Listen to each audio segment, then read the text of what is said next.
It's one of these moments where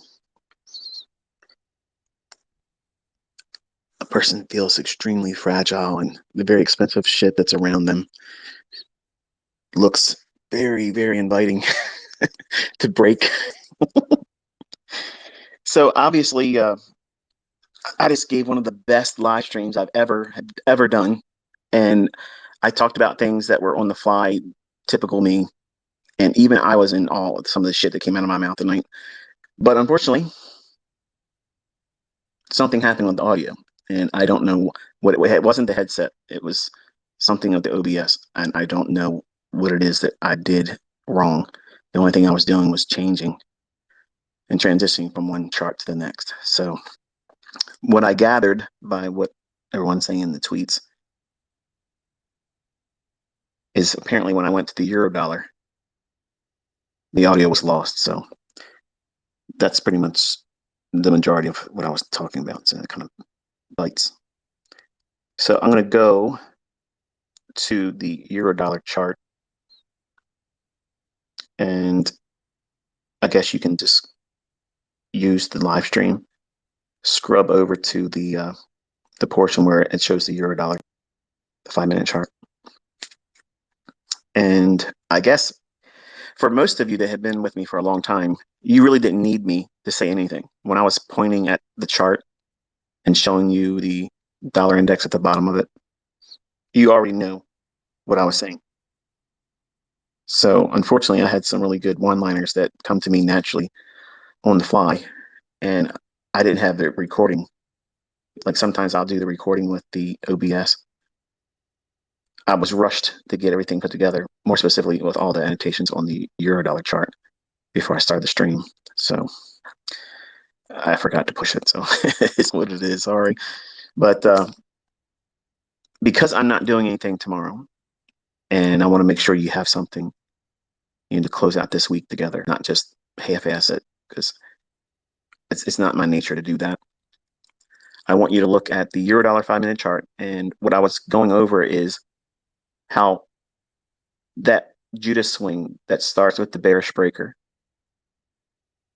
in the European zone, euro kill zone for London, that run up to purge the buy side liquidity.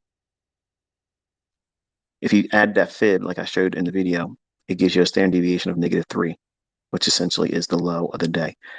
That's forming when we're looking at Forex, and this is what I was talking about when I had the chart up.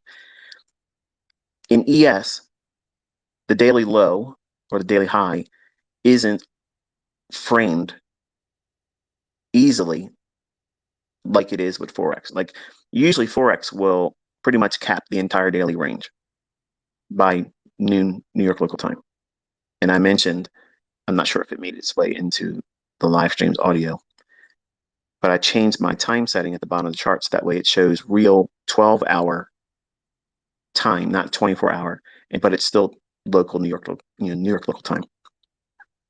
So that way, when I'm talking about very specific times,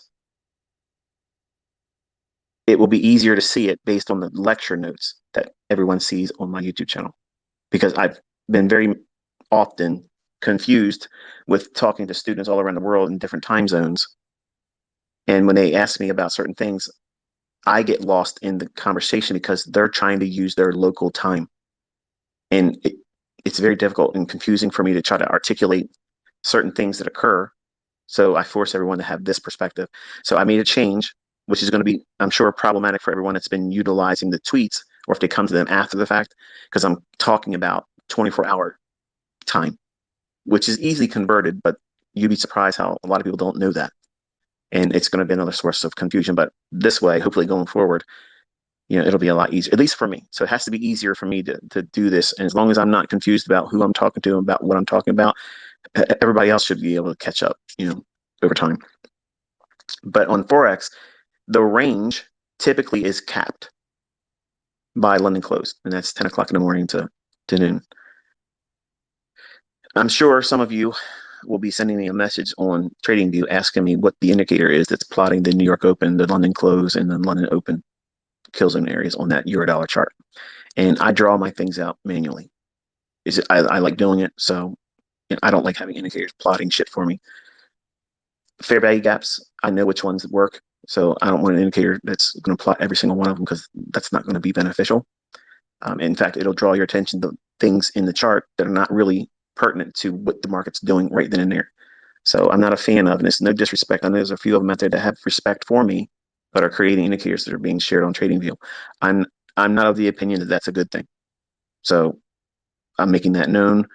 I'm not trying to say don't do this because I'm providing the information. I don't care if you're getting grocery money with it. I don't care. Okay. I'm just saying I don't believe that that's the right way to do it because you're going to be plotting every single separation between three candles with one in the middle and calling that a fair value gap. And it's not. That's not valid.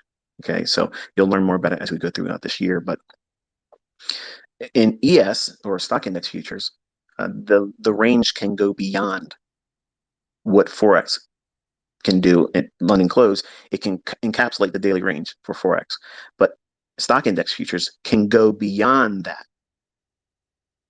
So where Eurodollar and pound dollar and other foreign currencies, they may be done for the day.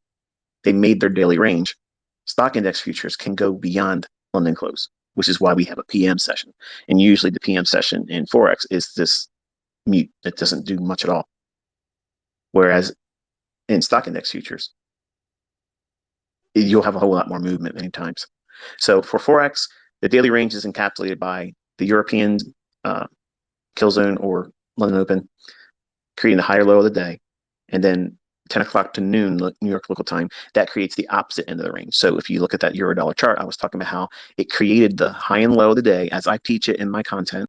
The algorithm, man, I had some really good discussion. I shouldn't even say this because it's going to piss you off even more. And it's pissing me off now because I had some really good points. And I had a really nice not algorithm. I had a nice.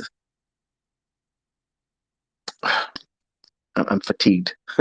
I'm fatigued right now, so I'm trying to make good on not being able to deliver the audio. I had a really good analogy that, as I was saying, I was like, "This is really good. This is going to be one of those top tier live streams where it was very educational." So when I'm done doing this, which is going to be nowhere near the level of delivery I did in that live stream, but you couldn't hear it. I will do a shotgun today with most of the things I talked about that I can recall. So that way I'll kind of like recant all that stuff. But the Eurodollar chart shows that bearish breaker and the divergence that's that third time it touched the bearish breaker. And you see that occurring at the 9:50 a.m. during the New York Open kill zone.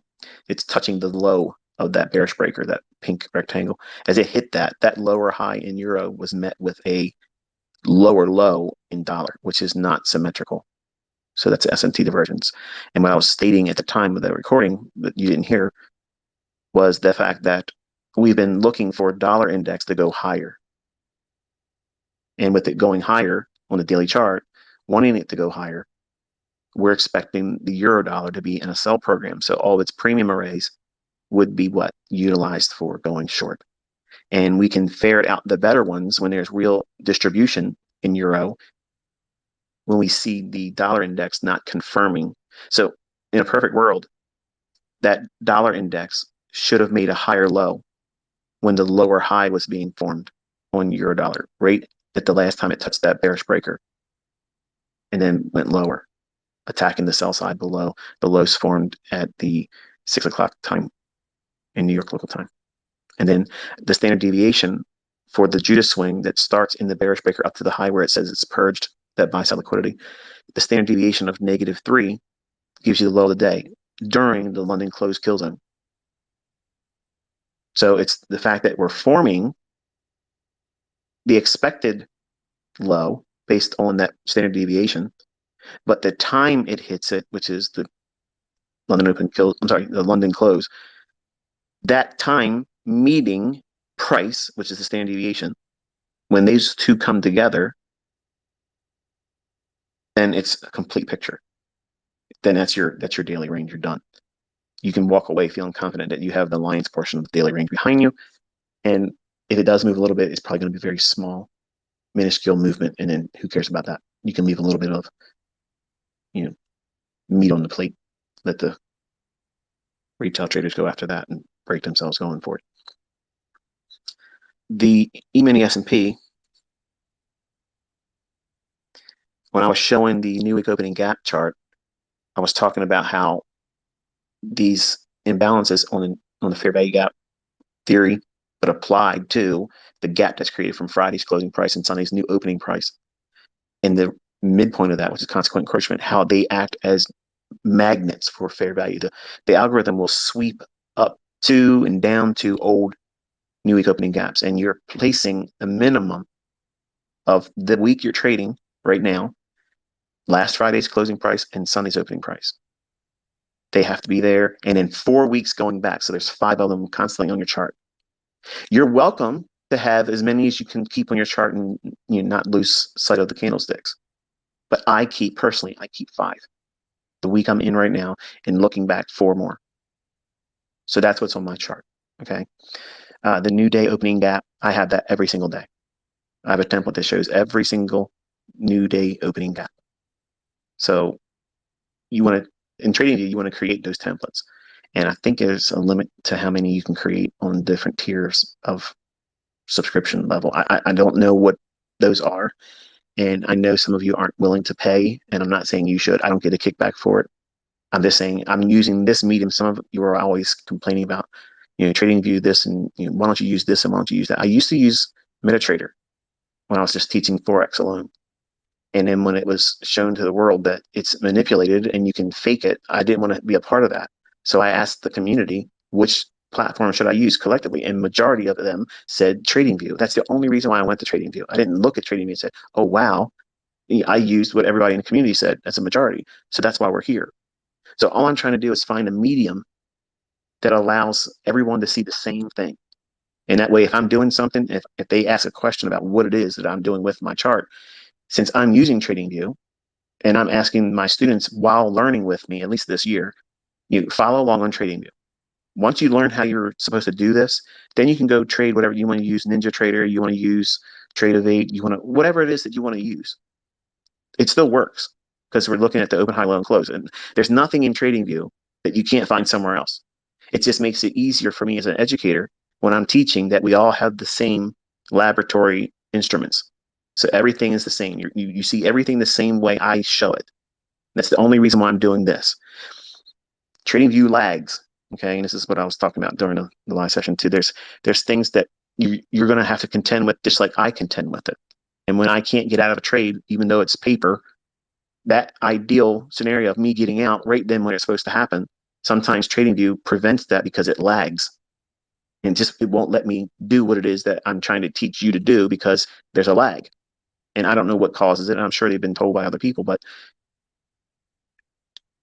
even with those gremlins that creep into this, okay, you can see that there's a rhyme and reason as to what price is doing, and it's repeating. And I talked about the new week opening gap since I mentioned it and just opened the discussion about it the last 2 weeks. There's a lot of attention around it, interest, and the new day opening gap, and the consequent encroachment of those two respective imbalances. And now I taught the implied fair value gap. And yes, there's other things. And I thought about, trying to release one new thing each week. And it kind of hit me earlier this afternoon. I was taking a drive with my wife, and she asked me what I was in deep thought about because I was quiet. She was, "Are you okay?" I said, "Yeah, I'm fine. I'm just thinking about what I want to do, next week." And I started talking to her about it, and she said, "Don't you think this is a lot of stuff? Like, this is a lot of stuff. And if even the people that have been with you the longest time, if they don't know this stuff, the new students that are coming to you right now, I'm going to inundate you with stuff that's going to constantly have you spinning your wheels, and you won't learn how to use it effectively." So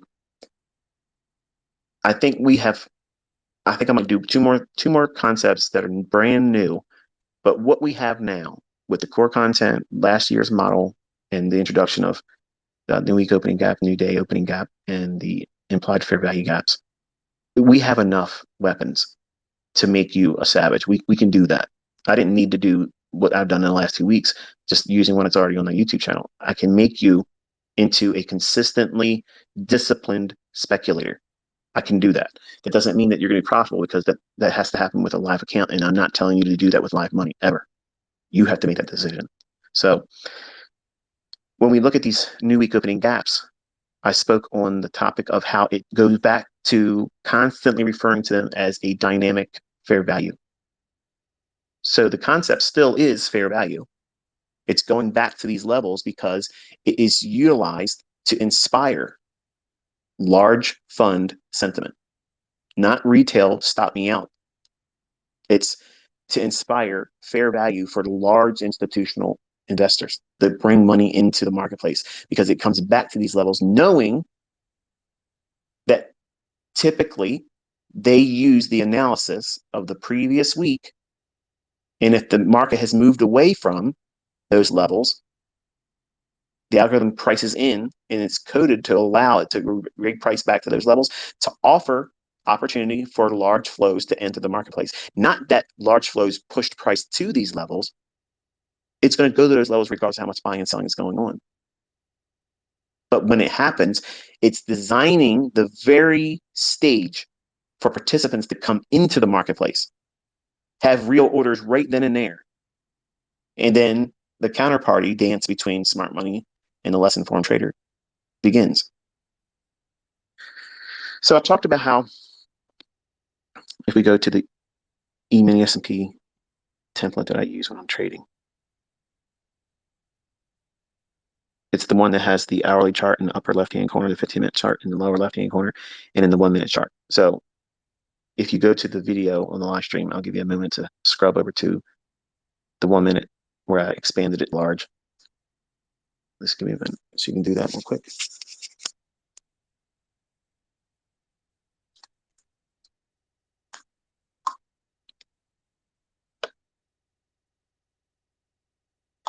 All right, so 1-minute E-mini S&P futures contract chart, and I have all my annotations on it. I was talking about how this morning on the live stream that I was sharing my coaching session with Cameron, I outlined and I banned 2 people or blocked 2 people on my Twitter account that sent me a tweet saying that I was talking about the direction both ways. And then when I came back, I said, must be random. If you don't listen to the live stream intently and understanding what I'm outlining, I'm giving you a narrative, what I really want to see. Every time I talked about where the market was likely to do this or do that, I would say, but I don't want to see that. I want to see a run up into that fair value gap on the hourly chart. I kept going back to that.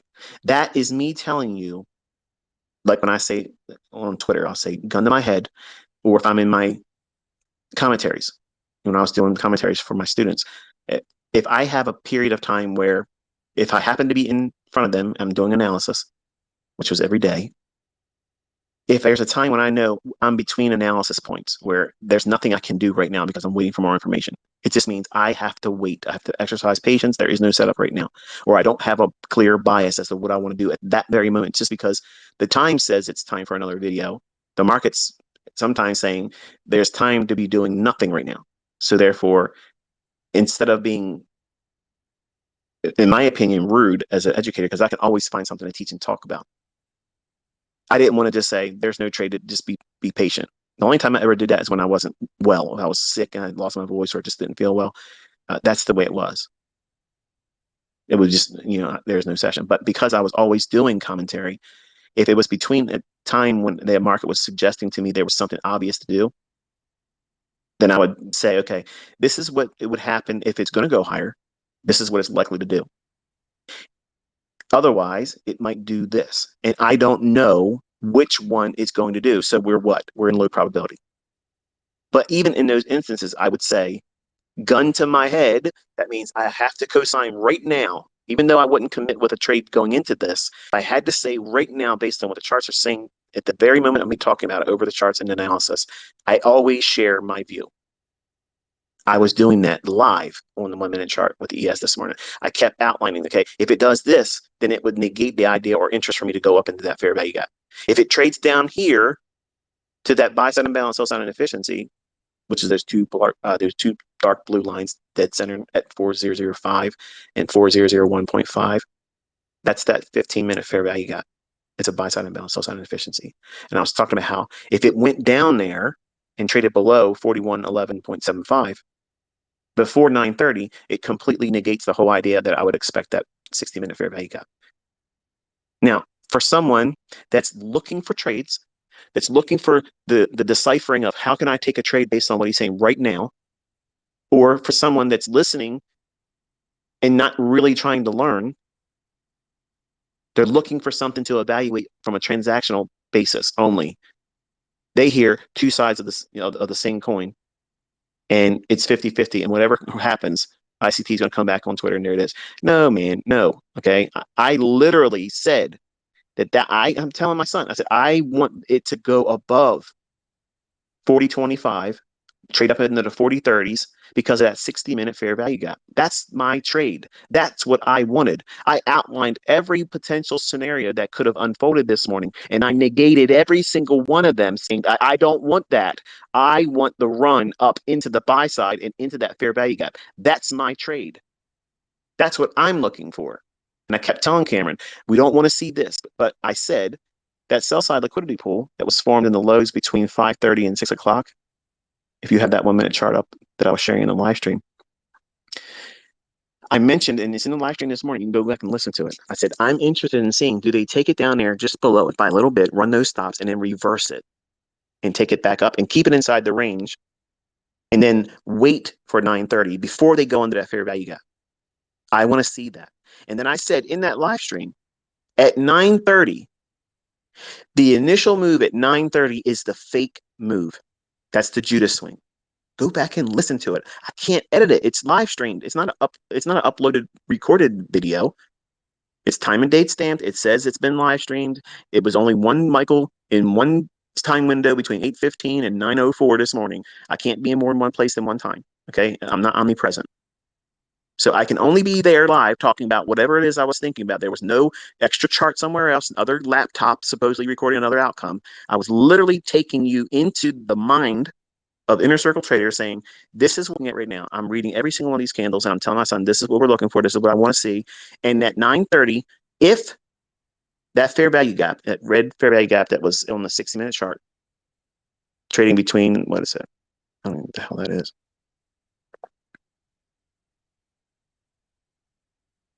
40.33. No, that's not right. 40.30.25. That level, the fair value gap low, the consequent encroachment, which is the midpoint, 40.30.25 or 50, something like that, is consequent encroachment. And then the high of the fair value gap, which is around 40.30. I don't know what the hell that is.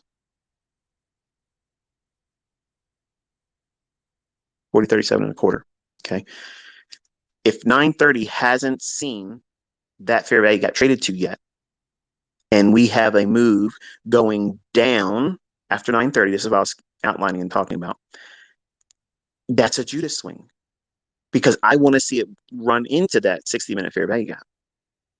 So that's my trade, and that's what I was outlining. And everything I was outlining this morning, if it was against that idea, I said, but that's not what I want to see. Go back and listen to it. I'm hardlining it. There's no way any of you can fucking take that out of context. I was aiming, looking for price to go up to the buy side and dig into that 60-minute fair value gap. There is no fucking ambiguity at all in that. None. And so when I read these two jokers this morning talk about this shit, saying, oh, see, this is why I get mad. And I can see how people get mad because it was like both sides were explained. And then he comes back and says this. And then I don't like the blind cheerleading that everybody does when they don't know what the fuck he's done or what's going on. People were fucking trading it. They knew exactly what the fuck was going on. So that's the kind of shit I talked about in the last Twitter space. If I see that kind of shit, I ain't got any fucking time for you. I'm banning it. I'm blocking it. I don't give a fuck what you think about me. Okay. I'm not going to waste my attention on that kind of shit. If you think I'm a fraud and a scammer, go fuck yourself. Okay. That's as plain as I can make it for you. Fuck you. Because I'm literally out here walking this shit live in a manner that nobody else has done before, and nobody can do it either. You can do it. Come out here and do it. And do it when I'm doing it. And I'll do it 20 fucking 5 times better and more precise than you. I'm here for that. That's why I chose this medium, Twitter. All the drama started here. I'm back here ending it. I'm closing the fucking chapter. Nobody's closing shit on me. I'm doing it. So when it hasn't at 9:30, traded up in that 60-minute fair value gap, the initial move that you hear me describe in the 9:30 opening session, before I closed the session this morning, the live stream, while the GDP number was coming out, I was explaining that I don't want that to happen, but I want this to happen. If it does this, then I don't have a trade. I literally walked you through exactly how to look at the marketplace at 9:30. And you didn't need me, which is why I wasn't fucking there. Hello. I had already outlined it. I've literally called the whole fucking narrative before it ever unfolded. That's foresight. That's ownership. That's authorship. That's fucking fingerprints all over that motherfucker. That drop down on the 15-minute time frame is dropping down into a 15-minute fair value gap. And it's also dropping down into a 15-minute order block that's bullish. Go and look at your 15-minute time frame. That's what you're watching in this, what was supposed to be a really good market review, but you couldn't hear me talking. I was talking about how it drops down right into that fair value gap on the 15-minute time frame and stops to the tick inside of a bullish breaker that's on the 1-minute chart. So you have a bullish order block on the 15-minute time frame. You have a bullish breaker on the 1-minute chart. You have a 15-minute discount fair value gap that it comes down into perfect delivery to the low tick. And it's happening with the narrative I outlined during the 820, 830 GDP number. I want to see the move that happens at 9:30. If that gap on the 60-minute chart that's red on the chart, if that has not been traded to yet, the fake move at 9:30, which would be what? Dropping. That's a Judas swing. And then you saw my son do what? He used everything I'm talking about here, but he's slow, so he didn't push the button until the next candle started running up. So that's why you see a sloppy entry. But he's learning, folks. He's just like you right now. He's learning how to do it. Just because I'm sitting right next to him doesn't mean he's going to have the exact entry points and precision that you see me doing when I'm doing executions. But he's using me, prompting him, saying, okay, do you see that right here? All right, right when it does this, you want to say, and then what he's doing is he's contemplating and he's wrestling like, okay, do I do it right now? Do I wait? And I'm yelling at him. I'm like, what are you waiting for? And he's clicking a button, but it's late. So I'm scolding him.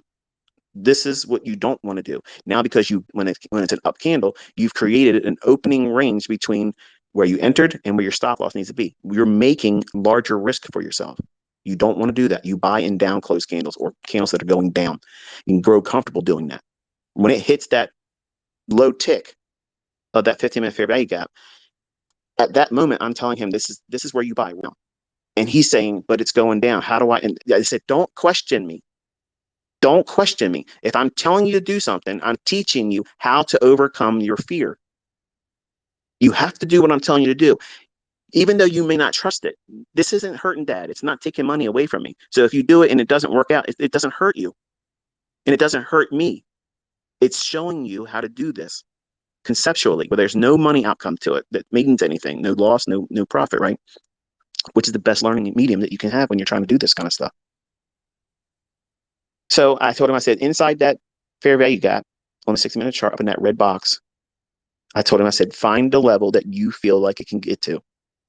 So he scrubbed it up and got to about $600 because that's what he essentially gets in a bi-weekly paycheck at his job. He works at a coffee shop. So he says, I want to see if I can do what I get in 2 weeks. So he rolled it up there.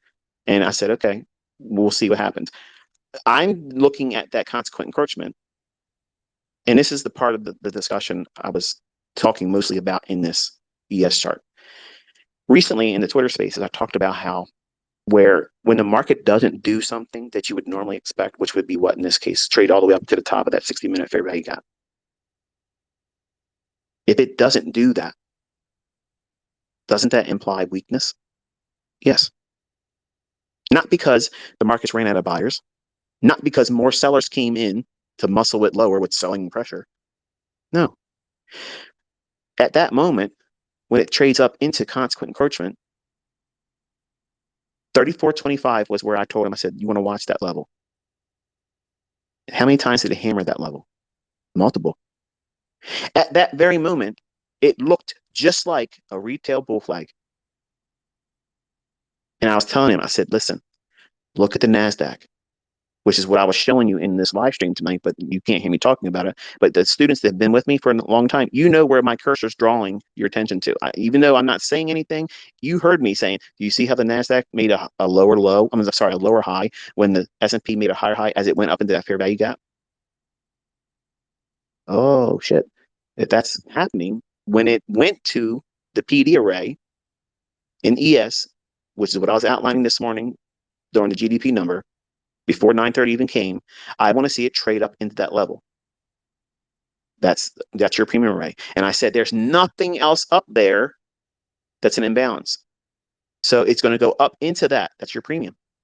But if it can't climb through the midpoint, and we have a divergence between the NASDAQ and the S&P, you have S&T divergence there.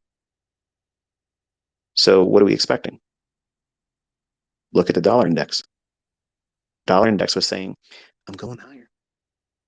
I'm going higher. So if the dollar's going higher, it's risk off with a S&T divergence, with a premium array that was outlined beforehand, absolutely one-sided during the GDP number being released this morning. We've been talking about the dollar going higher. Daily chart bias. It's going higher. It's going to keep digging up higher, higher, higher. So it tells you what?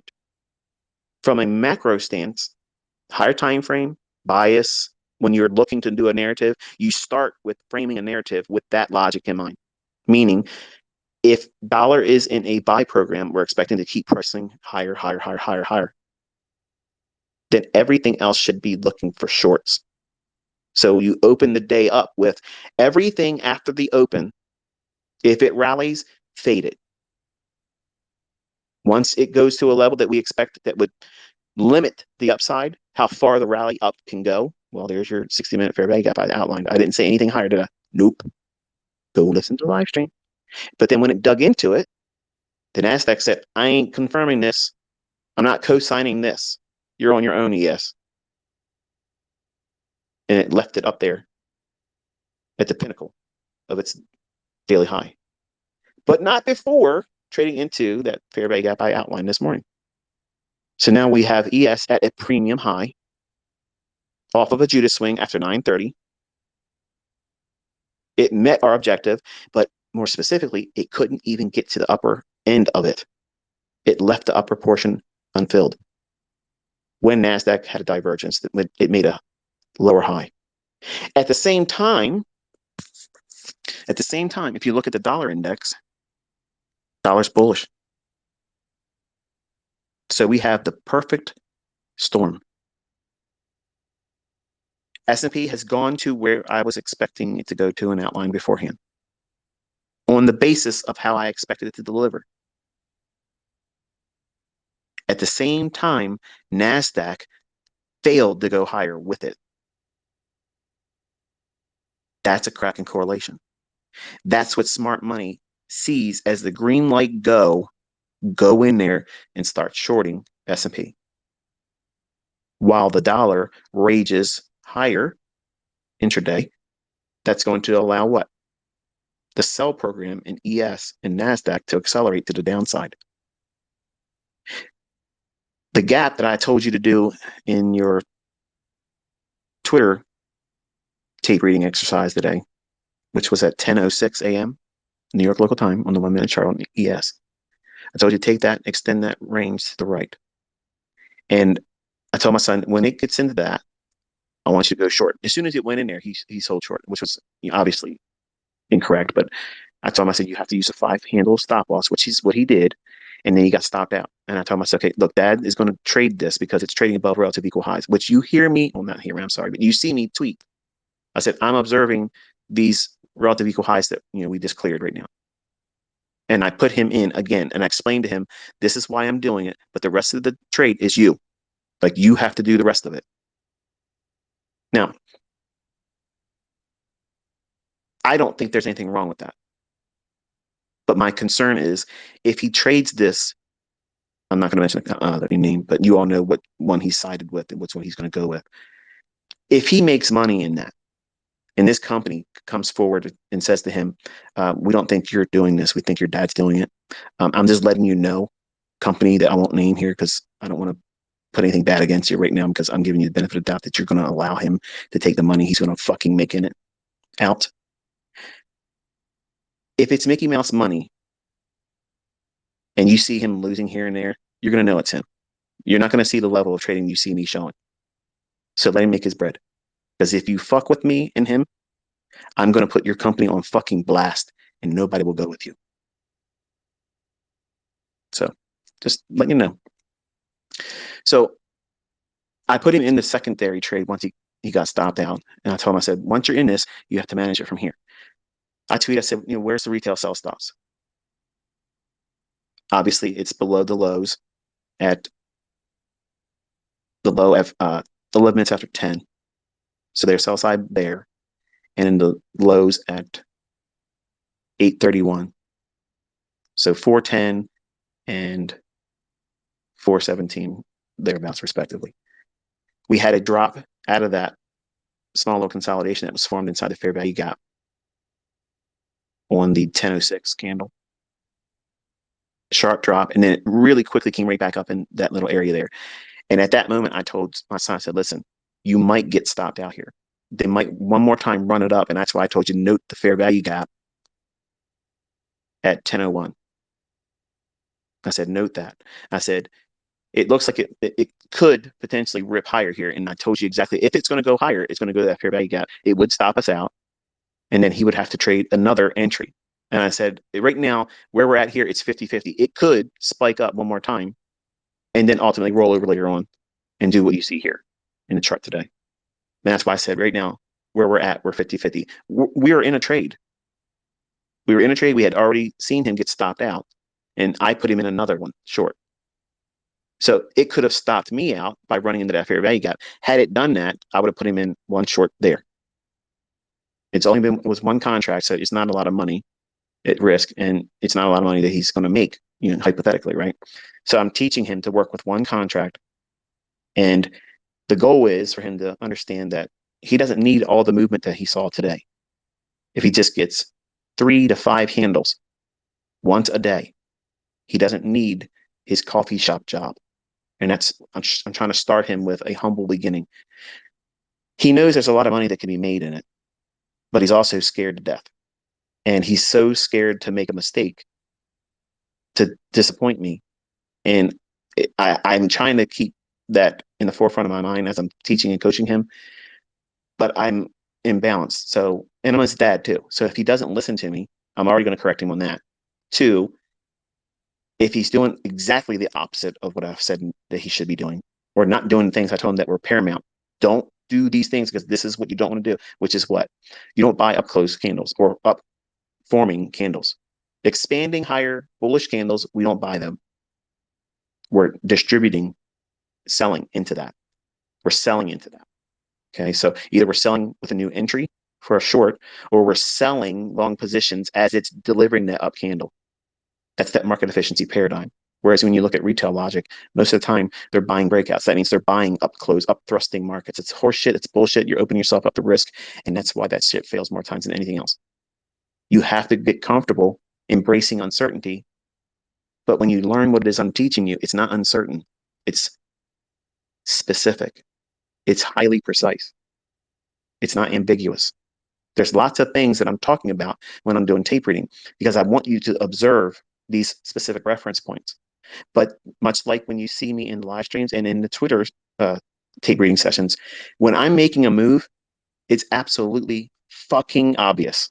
I'm saying, all right, I like this. It's running to sell side here, and this is where it's going to go. This is the objective. They're very specific terms. If I'm saying note this, I'm saying reference this on your chart because we may need this in a few minutes or later in the day.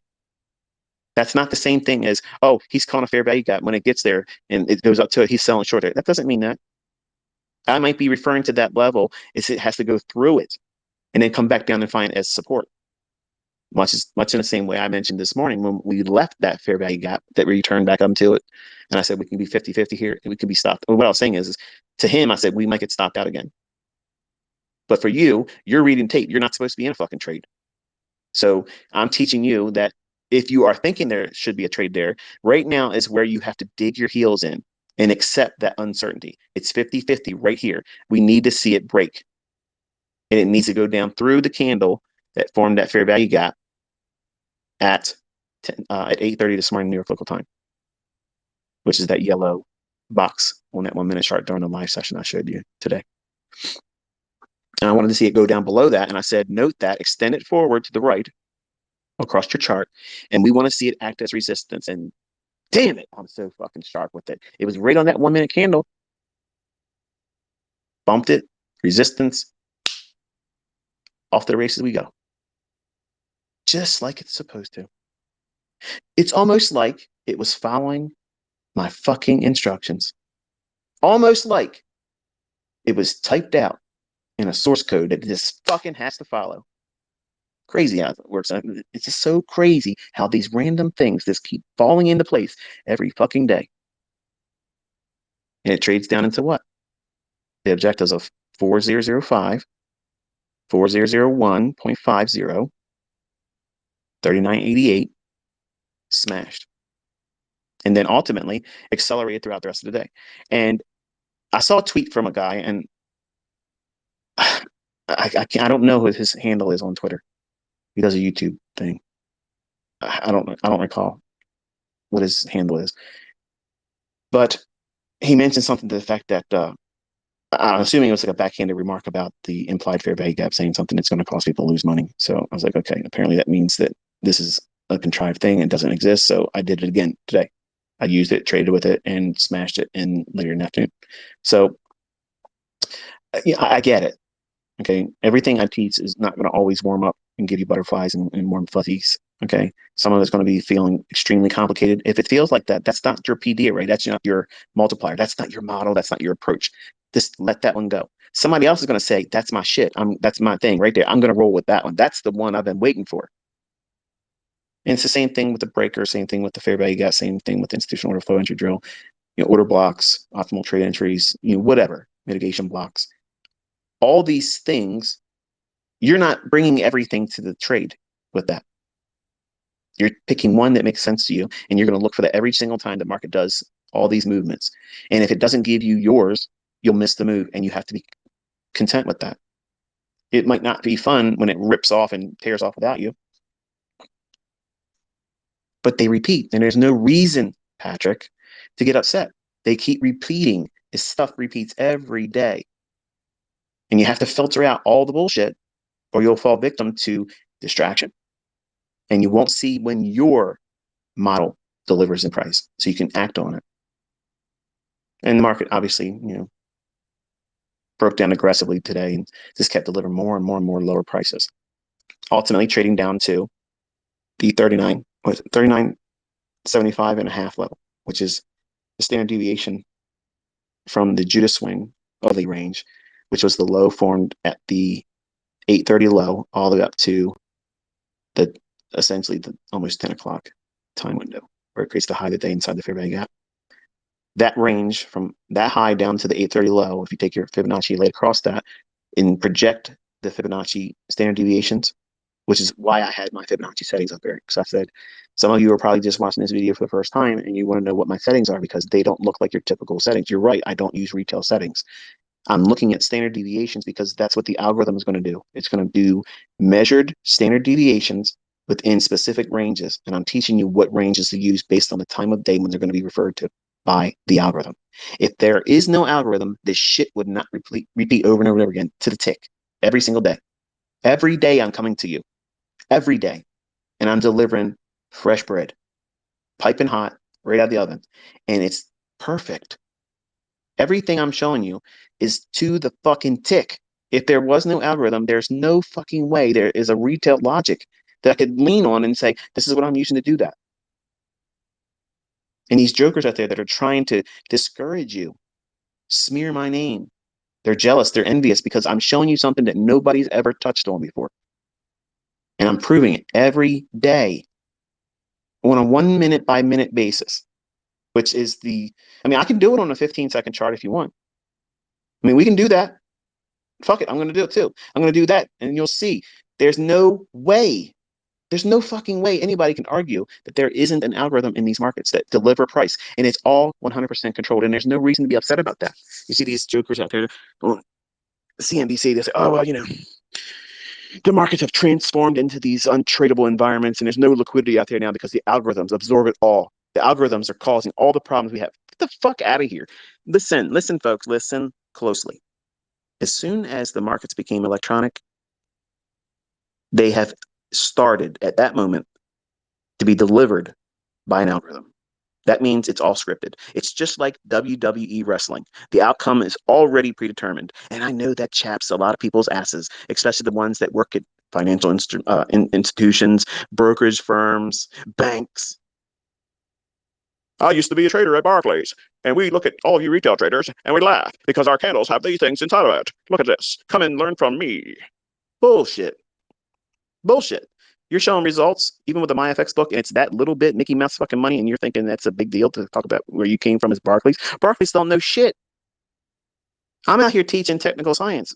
Okay. This is the real shit. This is the real to the degree of precision that you cannot see anywhere else.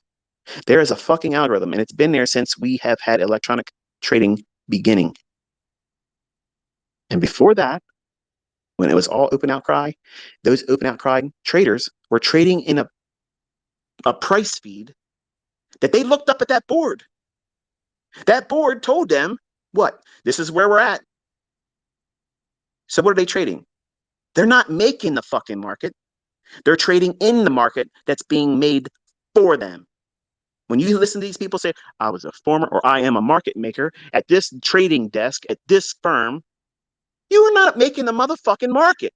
You are not making a fucking thing. You're making a list of transactions that you were counterparty to. But guess what? That data, that feed, that price that you're doing it at, it's being piped into you. You can't make up your own fucking price. You can't go outside the bid and ask, motherfucker. That's not making a market. You are dealing. You are a dealer. The market maker is piping that price feed into all these institutions and the brokerages, and they have to do what? Work within the scope of a bid and ask, and they can get their money that way. I'm aware. I am aware of what you believe a market maker is. They got to be delta neutral. They don't care. They're just trying to provide liquidity. Yeah, I get that. But they're not controlling fucking price. I'm telling you where price is going to go. They have no fucking idea where it's going. I'm telling you a day before, a week before, a month before, where the fuck it's going. I'm telling you to every minute by minute increment where it's going to fucking go. I'm fucking making these fucking markets, motherfuckers. I'm telling you right now, you need to wake the fuck up. We're no longer in Kansas, Alice. Alice? Did I say that right? Dorothy, motherfucker, get it right. I'm thinking Wizard of Oz and Alice in Wonderland. This is that part where I had Control M in a recorded setting, and I'd say, okay, we're no longer in Kansas, Dorothy. So this is what it's like when you do it live. But I didn't have that mess up in the live stream. I had a really good one. Didn't have any reason to had to edit anything, but I'm tired and fatigued, so there it is. But listen, man, you have learned to wear these titles if you want to call yourself a market maker. I'm a former market maker. No, you're a dealer. The market maker is faceless. It's all AI. And sometimes the market will have these periods of manual intervention. That means a man gets involved and overrides what would otherwise be scripted for the day. I know it sounds unbelievable. There's no way that the market could have a high and low predetermined before the trading begins. And yet it is. How the fuck can I tell you where it's going throughout the day? Where it's going to go, how far it's going to go, where's it going to turn on every minute increment too. Allow me to say this, and I promise we'll move on. Listen, if there isn't an algorithm that I am absolutely fucking certain that my hands are all over, if there is no algorithm that is controlling and delivering price all day long, minute by minute, please, please come forward, explain to everyone what retail skill set I'm using every single time I'm doing this. What am I using to deliver level of precision, foresight, and accuracy? Because if you can do that, you're going to save me a whole fucking year. Because then I can say, okay, do this. Take care. See you later. And I'm going to spend the rest of the year doing my RV traveling. Come on, do me a fucking favor, please. But it ain't going to happen. That's why I've told you, fucking sleeves up, because we're going to be here all year long. Nobody else with this. Nobody else has this. You're talking to the source of it. I'm sorry if that pisses you off. I'm sorry if it makes you feel like you got a little dick. I'm sorry. It's not meant to be like that. I'm here to help everybody that's willing to listen. If you want to learn how to do this, show up every day and you're going to see it. There's no competition here. I'm willing to teach anybody that's willing to show up. As long as you're respectful, that's all I'm asking for. But there is an algorithm. It's so fucking painfully obvious if you look at it like this, because if you are those financial professionals in this industry and you wore tags and titles that were market maker this and market maker that, I'm not trying to be rude to you. I'm not trying to talk down to you. I'm just being straight and direct with you. You are a dealer with a misappropriated title because you're not controlling price. Price is going to go right on past wherever you thought it was dealing in, and you're doing transactions and offering the other side of trades for your clients. That's a momentary transaction. The script is already predetermined. You're just jumping on board and being handshake for one trade or the next. That's it. You're not stopping price. You're not controlling. You're not changing direction of price. It's going to go where it's going to go. And you are just one small little cog in the machine that was going to deliver that price, whether you dealt in that commodity, futures, or market. Whether you did your trades there or not, it's already predetermined. And that might be unsettling. And it's easy for people that work in that industry and say, this guy that you're listening to right now, me, this guy's full of shit because I worked at this bank. I've been doing this. I'm a former this and I'm a former that. Bring your former ass out here and you call every fucking minute move with me side by side and I will fucking show your ass everything you don't know. You think I'm out here just doing this because I like it? I'm waiting. Because I know there's some young fucking dick out there that thinks he knows everything because he got a position in some kind of institution. Bring your shit here and get schooled. You're only aware of what you've been indoctrinated in. They told you this is what happens. This is what you're doing. You're making the market. Yeah, it's no different from you buying these retail books. You're going to learn to do this and you're going to learn to do that. And you get out there and you do what? You find out it's something entirely different. But it feels good to wear a title like I'm a market maker. You're not making shit. You're making deals. You're doing transactions. That's all you're doing. You're not changing the course of price. You're not. You're absolutely not doing shit. You're doing what everybody else is doing. You're buying and you're selling. Oh, that's deflating, isn't it? But that's the reality. And you can't walk around and impress anybody when you strip it down to what the bare essentials of what it is you're doing. You're doing what? You're doing the same fucking thing that I'm doing. When I'm buying, I'm the other side of the other person selling short. That's what a dealer is. That's what the market maker is doing. He's making a book for his clients, but he's trying to do what? Stay delta neutral. I know all about that shit. But that's not market making. Market making is outlining where the price is going to go, when, how, and for what purpose. And then coding it and letting that shit go to town. And then it's done.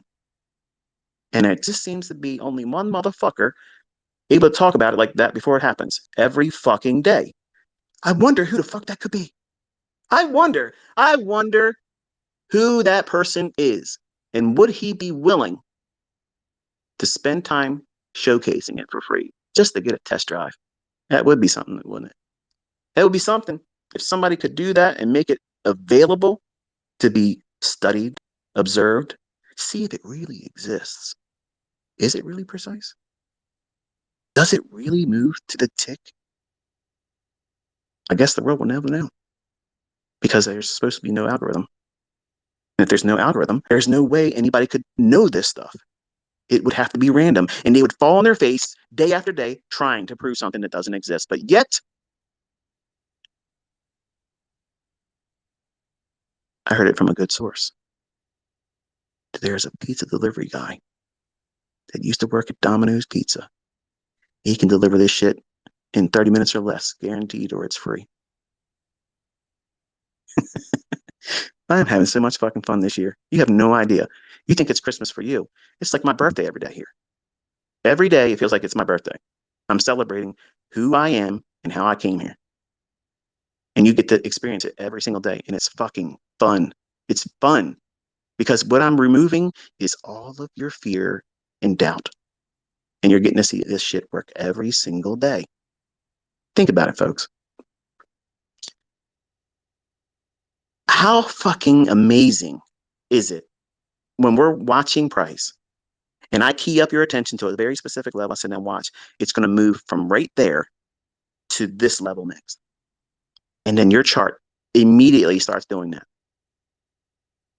Doesn't it feel fucking crazy? Like, there's no way. Like, I have to be watching something recorded and he's hacking my system. And I'm watching something that's already happening. There's no way it could be like this.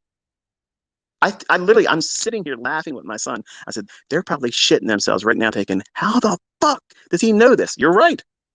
You're right. How the fuck do I know that? How do I know that? Because there's not supposed to be an algorithm, right? So why am I making this big, inflated, bloated pitch to you about this? Because if there isn't one, I'm the luckiest motherfucker there's ever been. And I'm going to tell you something, luck does not exist. That's a figment of your imagination. You make luck. You create it. You manifest it with skill. You either earned it or it was given to you. That's it. They're the only two things because luck doesn't exist. It's like the Easter Bunny. It's like fucking Santa Claus. It doesn't exist. But the algorithm, that algorithm is absolutely in existence. It's doing what it's told to do. And for folks that understand, who are they? You're never going to meet them until now. They're never going to talk to you about what it does until now. They're never going to see them be able to do this publicly because they're not allowed to until a language is created.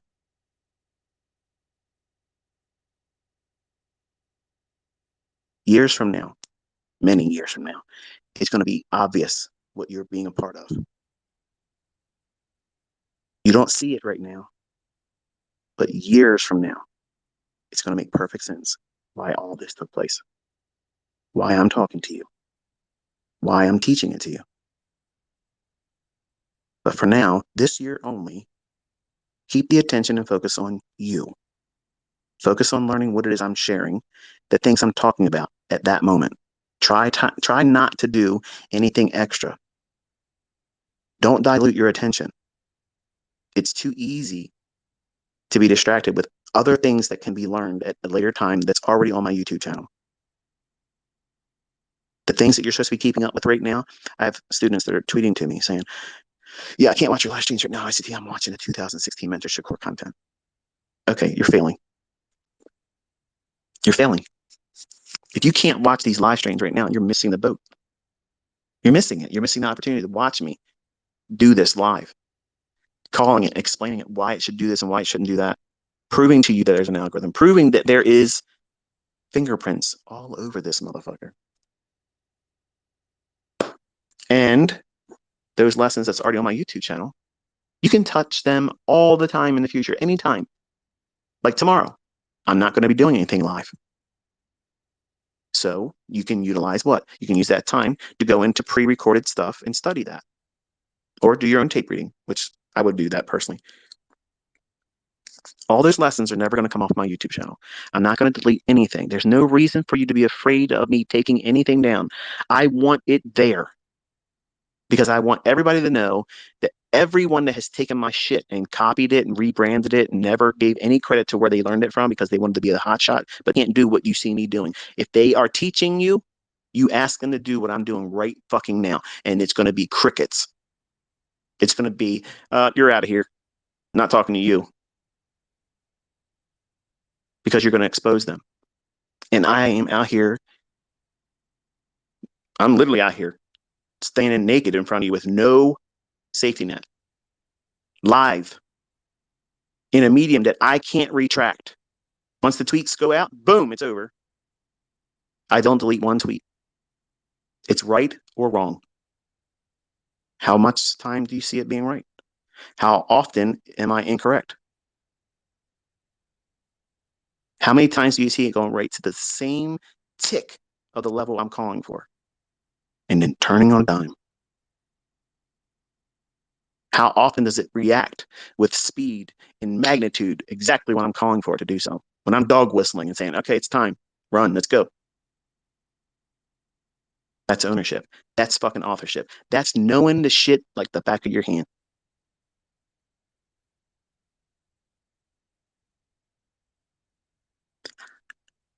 I envy you. You're talking to the source. I'm him. But I envy you because many of you are walking into this so early in learning, and you have this advantage. You have this. I saw a tweet by a young man said, "Hey, is it beneficial for me to learn retail stuff before learning this? Is there any advantage to that?" I believe it is taught to you in perspective that is best to digest it, which is I'm introducing a familiarity to it without you falling victim to it and then or falling in love with thinking that you are going to be sustained by it and then finding out that it doesn't deliver over time like you would hope, because you're learning how to do that when it's already flawed logic. It doesn't have any bearing on what makes the markets go up or down. It's just a catalyst. It's a thing that causes a trader to take a trade, much like flipping a quarter, heads buy, tails sell. Last time my elbow ached, the stock market crashed. So, that type of thing. It's trivial and really kind of silly when you think about what most people do for trading signals. What causes them to get into their trades? And the way they make it, like, I don't make things complicated. I'm just explaining to you in a language that allows me to talk openly with this language that is nowhere near anything else. And it does sound complicated when I first start bringing out something because you've never seen this before. Try learning Chinese or Greek. Those two languages are the most dense language, or Arabic. Mishmaul. Like what? That stuff is complicated. There's so many things to learn and know. And the first time you're introduced to that is what? This is complicated. This is really complicated. And you're intimidated by it. And it's easy to run back to what? What seems easy.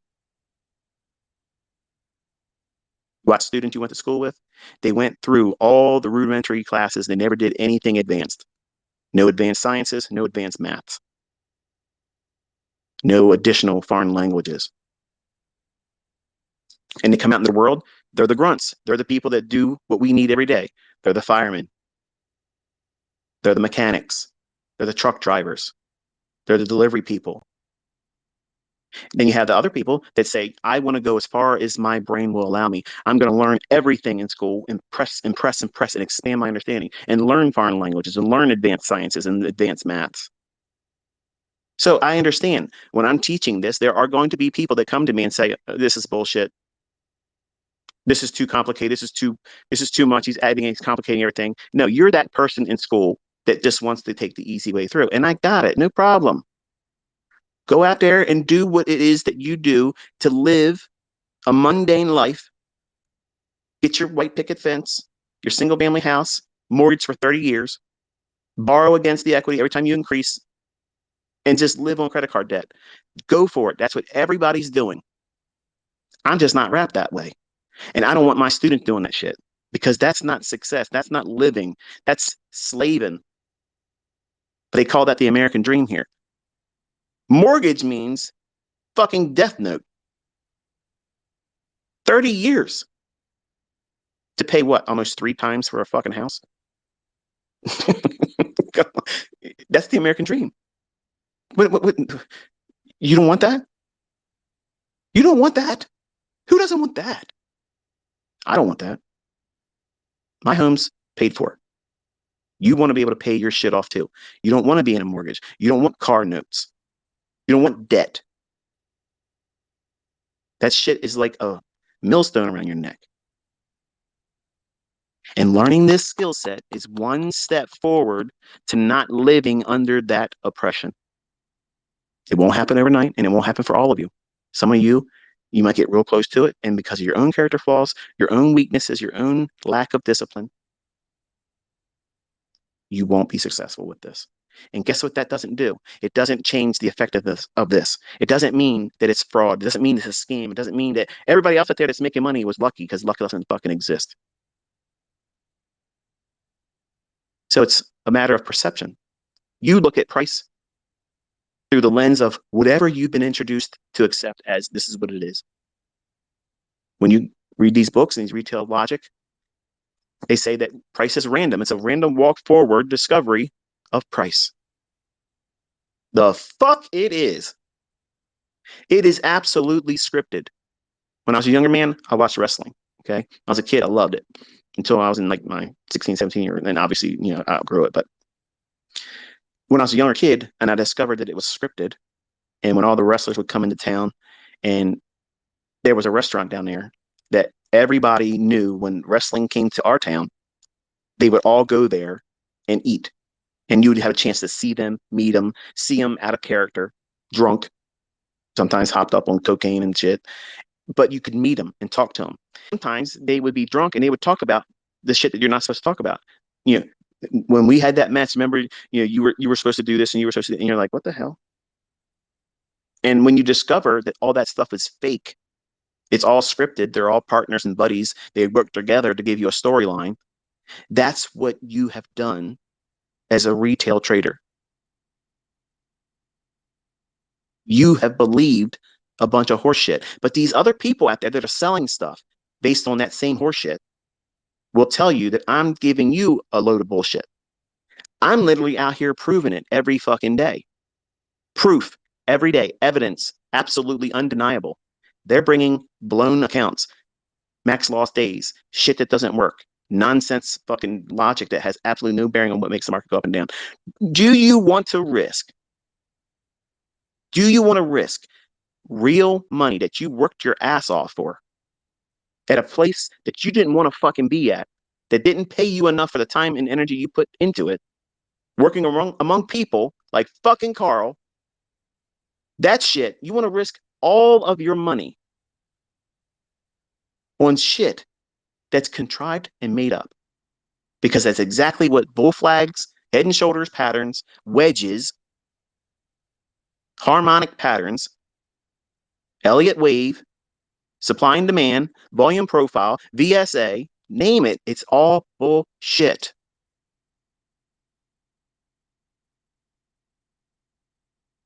When you win, you just happen to be on side of what? The script for that day. How do we know what the script is? That's what I'm teaching you this year. But before I can break down those lessons, I have to prove it exists. And that's what I've been doing, proving it. That's foresight. That's understanding. This is how you know what it's going to do beforehand. You've handled it before. You know how it's coded. You know how the source code is there, what it's going to refer to, why it's going to do certain things in reference to other points in the past, to deliver something that you won't recognize real time, but it looks perfect and understandable in hindsight. That's what keeps you trapped, tail trader, because they're going to show you the same horse shit in these books. Think about it. When you first learned divergence and momentum indicators like stochastic and MACD, it felt like you the code, didn't it? That's exactly how it felt for me. I'm like, oh shit, every time these lines do that, price goes down. Oh, now I understand short selling. And then I do it and I lost my ass. It screamed higher because I wasn't looking at what the market was doing. What was price really doing? It's going to go higher. It still has shit to do higher up. But because these indicators are only taking the data over a period of time that's defined and limited to the number of look back periods, which is like, for instance, if you're looking at the RSI and your setting is 14, you're looking at 14 periods. Whatever the time frame is, you're utilizing 14 candles. And you're doing the math and compressing the math, and you're torturing the data over 14 candles of whatever time frame you're looking at. And if you manipulate and torture the data long enough, it's going to submit to anything. When's the last time 14 candles has the influence over price at any given time? Where's the logic in that? You just basically pulled it out of your ass, is what you did. There's literally no logic behind that at all. You're torturing math. And you're subscribing to and creating a cult-like religion, which is what retail is. But all of them out there selling shit, they'll say, I'm a cult leader and you are all part of my cult. And we are a cult of fucking winning. We're the cult of precision. We're the cult of knowing that we fucking know what we're doing. Okay? So if that's a cult, sign me the fuck up. Let me renew my membership right now. I want to be a fucking charter member of that fucking shit, because around here, we like winning. We like knowing what the fuck's going to happen. I don't like surprises. I don't like surprise birthday parties. I don't like surprise fucking, hi, how you doing? We didn't expect to see you. We're showing up unannounced. I don't like that kind of shit. I don't like that kind of stuff. I like planned things. I like to have things scheduled, expecting things, knowing that this is the way things work. I'm a person that likes my shit the way I like it. And that's how I want my trading to be. I didn't see that in retail stuff. And I tried everything. And when you step out of that stuff and you look at price through the lens I'm showing you to view it through, everything becomes crystal fucking clear. And it's scary what you believed before. I have financial professionals that when they first heard me, there's no truth to what he's saying. And I just calmly told them, just spend some time with it and tell me 6 months from now what you really think. Floor traders. Yeah. Bank traders. Brokers. Big names in this industry that I won't drop. They're all convinced that there's something different with this guy named ICT. And what's different is I got the truth. I got tomorrow's headlines. I got tomorrow's lottery fucking numbers, and I'm proving it day after day after day. And I'm proving also that it's transferable knowledge, that my students can do the same fucking shit. Look at these young men and women. They're pulling down big fucking money. Big fucking money. Hundreds of thousands of real dollars. You can laugh and talk about these funded account companies and bullshit. You can talk all this shit. You're not really trading with the account, the size. It's not really happening. You're not really putting your trades in the market, blah, blah, blah. Listen, while they can and while you can, fleece the fuck out of those companies, because they're not going to exist forever. It's not going to happen. But you don't need that. Because if you learn how to do this skill set, trust me, not that you should be doing it with friends and family, but listen, when push comes to shove, if there is no funded account companies out there, I had whole families coming in on one mentorship. The $155 a month, 25 people ganged up on that one mentorship. They made it happen. It was outside the rules, but they made it happen. The same thing happens here. If you acquire this skill set, how many friends do you have that you love like a brother or sister? You might not have $10,000. You might not have $5,000 for Forex or something to that effect. But if you have a couple of friends that says, look, let me show you what I do. I don't have that much money to provide, but I have this skill set. Let me prove it to you for 6 months. Let them see it. Let them test drive it. They see that and what's available in terms of money making, they're going to throw fucking money at you. They're going to fucking do it. You can take yourself on the internet and sign up with scouting firms that will literally put you in front of people that have real money. And they will invest in you through a limited partnership. And it's a real partnership. There's contracts. They can't stiff you. And you're held to standards that you're a partner with them. That shit goes on all the time. All the time. There's other ways that you can do it that I'm not going to talk about here because it's really technically not supposed to be done that way. But when there's a will, there's a way. And there's times coming soon that if I didn't have it and I had this skill set, and believe me, let me ask you a question.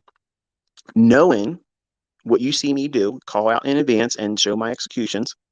If I said, listen, I'm going to open up a small circle of private investors before I even say anything else, let me stop right here.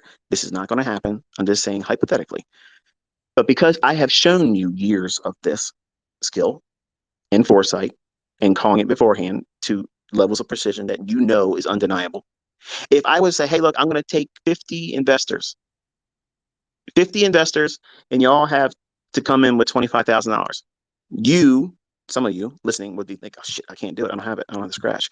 But I'm going to tell you something. Other people in here listening that don't have it themselves, they'll talk to everybody else, put their asses in front of the videos and the things that I'm calling on Twitter, and they will find $25,000. All 50 of them. I'll probably have 600 or more in the first 5 minutes because they know what they know when they see it. The real thing, the real McCoy, when they're seeing it in front of them, listen, money talks, bullshit walks. You get this skill, people will throw money at you.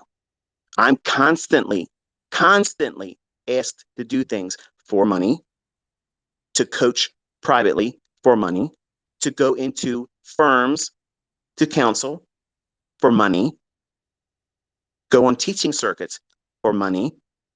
And I say the same thing all the time. I'm not interested, but thank you so much.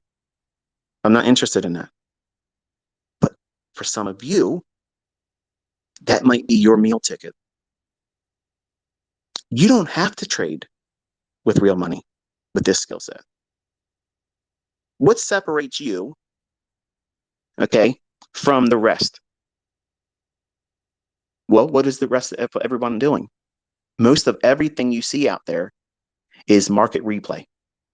Let me teach you this is the trade. And you listen to these guys, and they'll say, oh, yeah, I took a trade here. I don't know where my fill was. I think I got in here. Let me tell you something. If you took a trade, you know where you got in. That's bullshit red alert right there. If they can't show you their executions and they're talking about, yeah, I think I got in right here. Bullshit. Let me show you my MT4 page of listed results. That's all faked. If they're not executing, explaining why they're doing it beforehand in front of you, it's fake. I'm doing it better. I'm telling you when it's going to happen, where it's going to happen in your chart, calling it beforehand.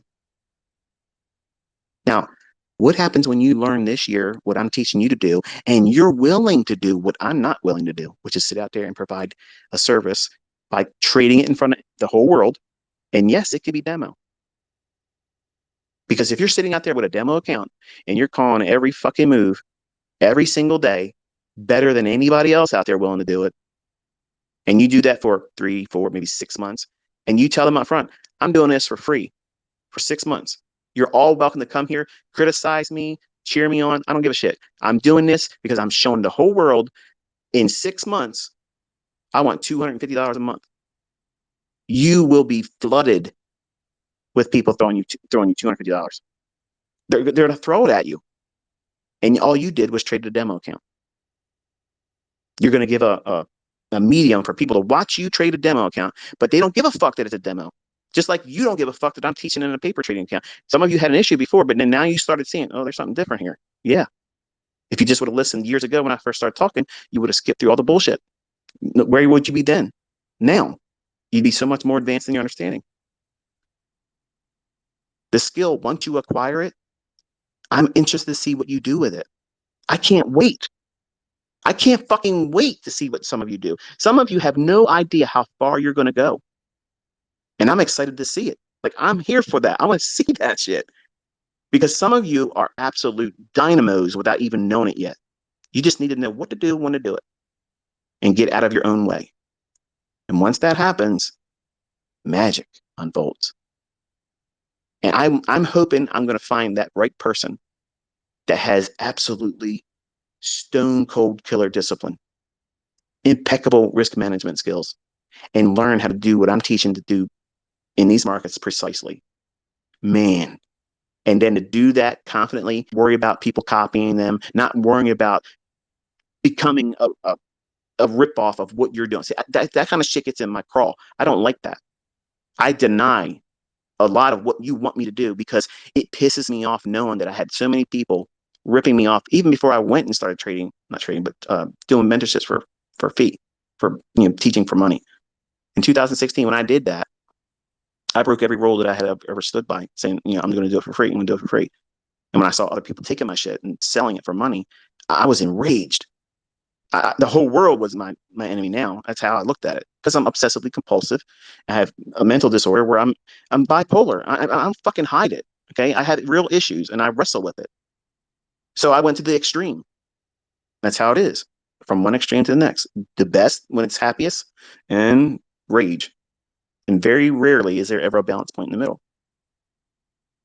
So I don't want to go out there and put these goobers that don't fucking deserve the clout that they would get by sitting in front of their circle of people that don't know who I am, and they're going to parrot and do exactly what I'm doing. And I'm sure some of them are doing it right now, mimicking whatever I say in my tweets. That's why I'm doing a chart. The fact that you have to see the tweet, read it, go to your chart, find what it is. You have no time to copy that and repackage it in your own tweet to make your followers look like you're smart. Think about it. Everything I do is calculated. Everything. And also for the doubters, I only got 1 minute to make the decision about what it's going to do. Yes. It looks easy. You see these guys on Twitter say, oh, it's so easy, I can do it. And they can't. I'd love to see them do it. Nobody's done it yet. And nobody will until the end of this year, because I'm going to create all kinds of little ICTs, little savages that can go out there and slice and dice. And you'll be able to go in here and strip these markets down, know exactly when to do something and when to stay away. And you're going to be enjoying when you see everybody else out there trying to break themselves, trading in an environment that is not conducive for success. And you're sitting back chill knowing that you shouldn't be doing it. And it's amusing, yes. It's sad in other instances where, there's a lot of people out there that are failing on YouTube. And I've quietly said, listen, why don't you just try this? And don't even mention my name. It's not about that. Just try this. And sometimes they're just, no, I'm not interested. I want to keep doing what I'm doing. And they're not making money. They're not successful. They're failing and floundering. And I like their personality. I like who they are as a person, from what I can see of them. And I'm trying to cultivate more of what I like to see in these YouTubers, but I'm going to provide their real skill. And I'm hoping I'm going to find a match with a Trades by Matt, like a Patrick Whelan, like a Corbs, Aaron Corbs. I want to see personalities that I like, that I have an affinity for. I want them to learn how to do what it is I'm teaching. Not because I want them to rep me. I don't want them to talk about me. I don't even want them to even mention me. It's not about that. I want to see other people do well. I love that. I love it. It's to me a great deal of inspiration, because I live vicariously through those experiences, because I have a lot of bad experiences when I was younger. And that's why I envy you. I envy every single one of you, because you have the advantages that I did not have. You have the advantages and proof being laid in your hands when I had no proof that none of this shit was ever going to work for me. I just bought it hook, line, and sinker, and then lost money doing it. See, you have a perfect laboratory experiment. I said, I'm going to walk in front of you, tell you where it's going to go, point out everything before it happens. Have you ever seen do that? My whole entire reputation is on the line by me saying, I'm going to come out here and call every minute candle and tell you what's going to happen, why it's going to happen. And then if it doesn't happen, holy shit, this guy is a fucking fraud. He couldn't even do it. But what are you experiencing? Ever since I've started this, every single fucking experiment walking forward, I guarantee you, it's mind-numbing that this is possible. It shouldn't be possible, right? Because if the markets are random, nobody would be this fucking lucky. And that's what I wanted you to determine on your own. I wanted that epiphany to happen by you going into the charts this. And for the students that have put the work into this, and they're usually the ones that are most quiet, they're out there making money, man. Like I have students that are kicking the fucking shit out of these markets, and they don't give a fuck if you know them. They don't care. They don't care if you think I'm a fucking scammer, a fraudster. They don't care that you know that I'm teaching in a demo. They're fucking carving out their own fucking life right now. They don't give two shits because they know what they have learned is making them money. And they ain't got time for the bullshit. They ain't got time for drama. They don't care about people's opinion about who, me, nothing. They don't give a shit who's trading another approach. They're just killing it. But some of my students just want to be that soldier that wants to go out there and say, you know what, fuck you. You've talked about smart money concepts. You've talked about ICT. You've talked about, the concepts, talked about the students base. And they want to go out there and slap these assholes around, make them look stupid. You're not going to have any effect on them. They're miserable pieces of shit. You're not going to convince them anything. They're already miserable. So if that's a motivation for you, it's guided. Just be you. Just do you. And if it's on social media that you claim to, strive to do well and make a name for yourself, do it on the basis of being able to do something that nobody else is doing. I'm laying a wonderful opportunity for a large number of you. Once you know how to do this, if you sit out there and you all this shit live and you push the button in front of everybody and they see you doing it over and over and over and over and you're just calm, cool, collective, it's business as usual, baby. I get stopped out, no problem. I got something else to get me in there. Oh, I took a loss today. I don't like taking anything else. I'm going to come back tomorrow. And you get it back and you make more. It doesn't feel like that's possible right now for some of you. Like, man, if I could just get to that point, you'll get to that point. You'll get there. But you got to go through the process that feels arduous. It feels daunting. It feels like you're never going to get through this fucking shit. When is it going to happen for me? When you hear me outline these markets, when you watch me execute and manage these positions, you don't understand how much failure I had early on. You don't know the times that I went to sleep weeping, feeling like I'm never going to get this shit. This is what I got to do the rest of my life. I have to work these menial fucking jobs and a part-time job just to get extra money. I had a skill set. I could code. And I could not land a job with any of that shit. And I was doing it since I was in sixth grade. That wasn't where I was supposed to be. I can look back now and see it was all perfectly orchestrated where I ended up where I am right now. But I didn't see it then. I felt like there was walls in front of me, just like you think there's walls in front of you. These moments of confusion, these moments of feeling like you're not learning anything yet. You feel like you should know how to do this by now. It's been 2 weeks. We've been doing live sessions for 2 weeks. You should know how to trade by now. That's bullshit. That's unrealistic expectations, and you're trying to do too much. You're the byproduct of this generation.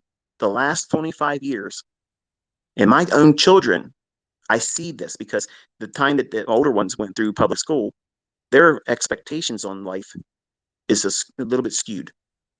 And they picked that up through the shit they learned in school. And my two younger ones who were homeschooled, they don't have those characteristics. What's different? They weren't indoctrinated. My daughter was indoctrinated through all the college bullshit. And it's funny, she sees her dad do this. Well, I'm her stepdad, but I'm still dad, right? She sees me do this. I've outlined something. The model that you had given to you last year is hers from me. I minted that just for her. It's easy. And she doesn't want to do it. Like, as a dad, what the fuck am I supposed to do? I mean, I'm constantly throwing money at her because she's getting herself in financial trouble. She overspends. She goes into fucking credit card debt. It's constant, never ends. I have family members. I've tried to help. I've given them money. I've put them in homes. I've made things accessible. Vehicles. I've literally given them cars. They wreck them. They lose their house. They don't pay the property taxes on it, and they're in trouble and they lose it all because they're not financially literate. There are some people you just can't fucking help. And a lot of them might be your friends and might be your family, which is the reason why I tell you it sounds cruel, it sounds insensitive, but love your family from a distance while you're learning this. Don't invite them into the conversation about why you're doing this because they won't understand. And the only thing they're going to tell you is you're wasting your time and you're going to lose money and you're going to just believe a pipe dream that's never going to manifest itself and give you the results you're going into this looking for. That's the same shit that my own family members and friends told me. They told me that. And they all are still working. In their retirement, they're working because they need money. And if I would have listened to the bad advice from people that aren't doing anything fucking positive, they're not making any fucking moves in life. They're working a fucking dead end job at Sears. Does Sears even exist anymore? I don't even know if it exists anymore. No, not Sears. Wards, Montgomery Wards. My uncle and my aunt, they worked at Montgomery Wards, and they were, you know, trying to be the typical uncle and aunt. They try to give you life advice and shit. But the advice they gave was basically just do what we do. And I didn't want to do what they did. They went to work, they came home, they bitched about having to go to work, went to bed, got up and did the same thing. And on the weekends, they bitched about how to go to work on Monday. I don't want to fucking do that. Who the fuck wants to do that? Family functions, that's what they bitched about. So you're around it. You feel like you're around vampires.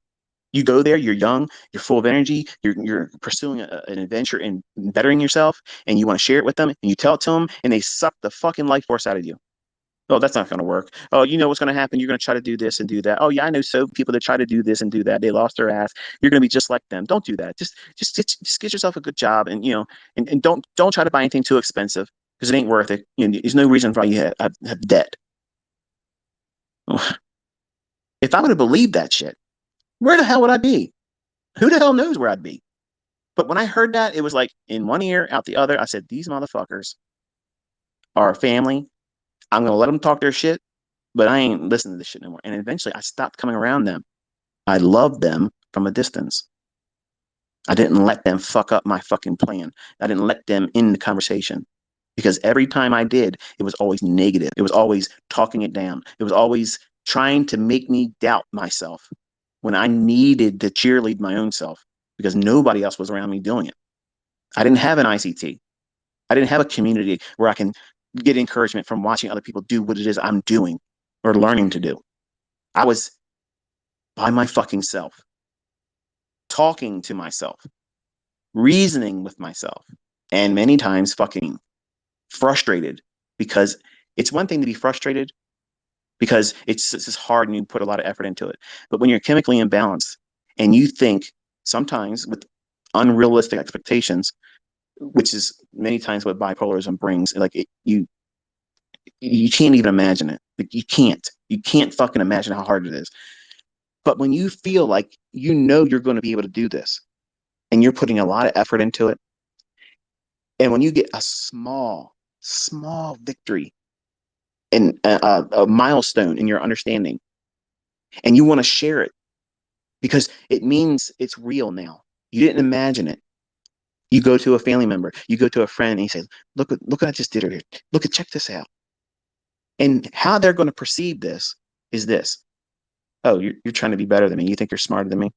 You're not better than me. You're not more special than me. And what do you think this is going to mean that you're a smarter person and you're going to have more money than me? That's how they're going to internalize it. And their response is going to be, and that's not what you're looking for. What are you looking for? You're looking for, damn, that's fucking awesome. That's fucking cool as shit. Let me know what you do the next time. I want to know.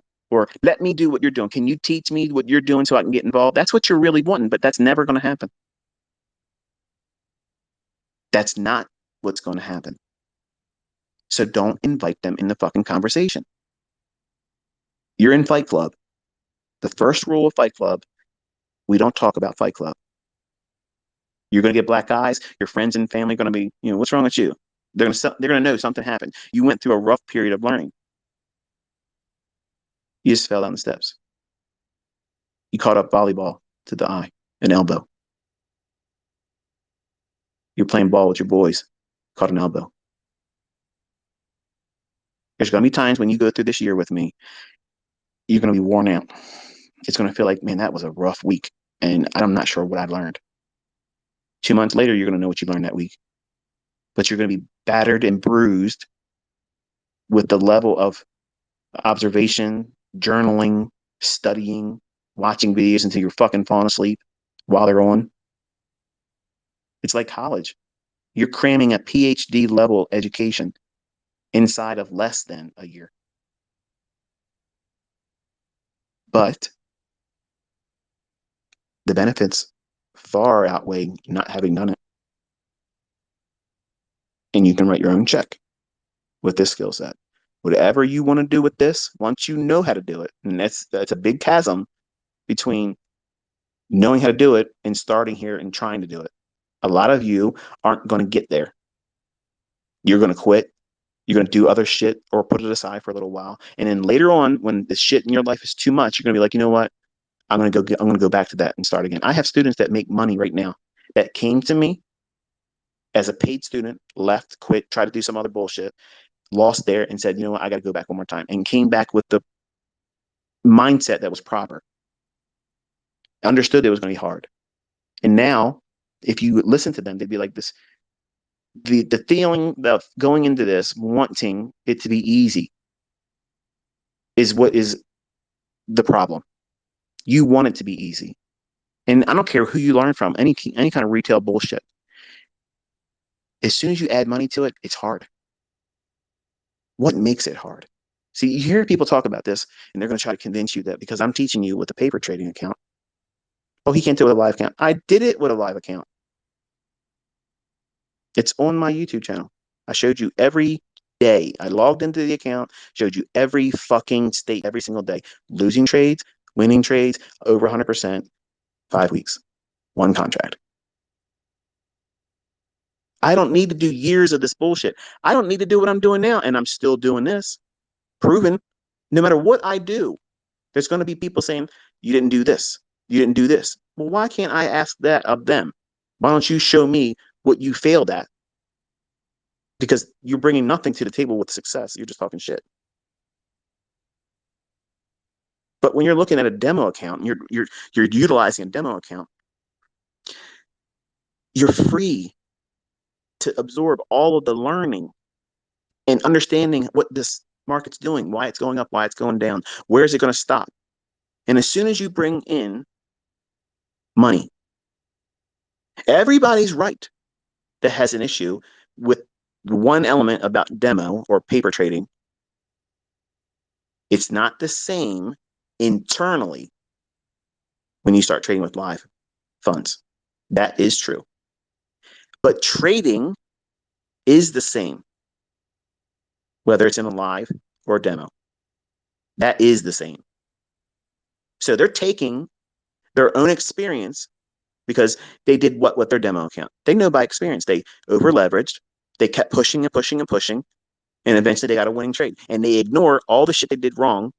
They reset their accounts, all that bullshit. And they only focus on what? The things that made them feel good, the things that gave them that dopamine hit. If I would have did that with real money, I could have made enough to buy a new car in one trade. Not realizing that you were in the trade with no stop loss. It was drawn down $30,000. And you came back to the demo account because it's been running without you for 2 weeks. And you come back, oh, look at this. I'm up on this trade. Let me go share that on social media. You know exactly who the fuck you are. You do that shit. And because you got a dopamine hit from that response on social media, wow, he knows how to trade. You don't know how to fucking trade. You just happen to leave something on that finally made its way to a level where it shows profitability. When you get out there working with a demo account properly, you're learning to follow rules. You're not learning how the market platform works with just a demo. No, no, no. You are learning how to read price action and then how you're going to look for a setup that you're going to go to as this is your model. This is what you're looking for. Each time you go into the marketplace looking for a trade, you're not rediscovering what it is you're going to do. You're looking for that very thing that you go into and you're going to do as a trade entry. What frames the risk on it? It will always be the same.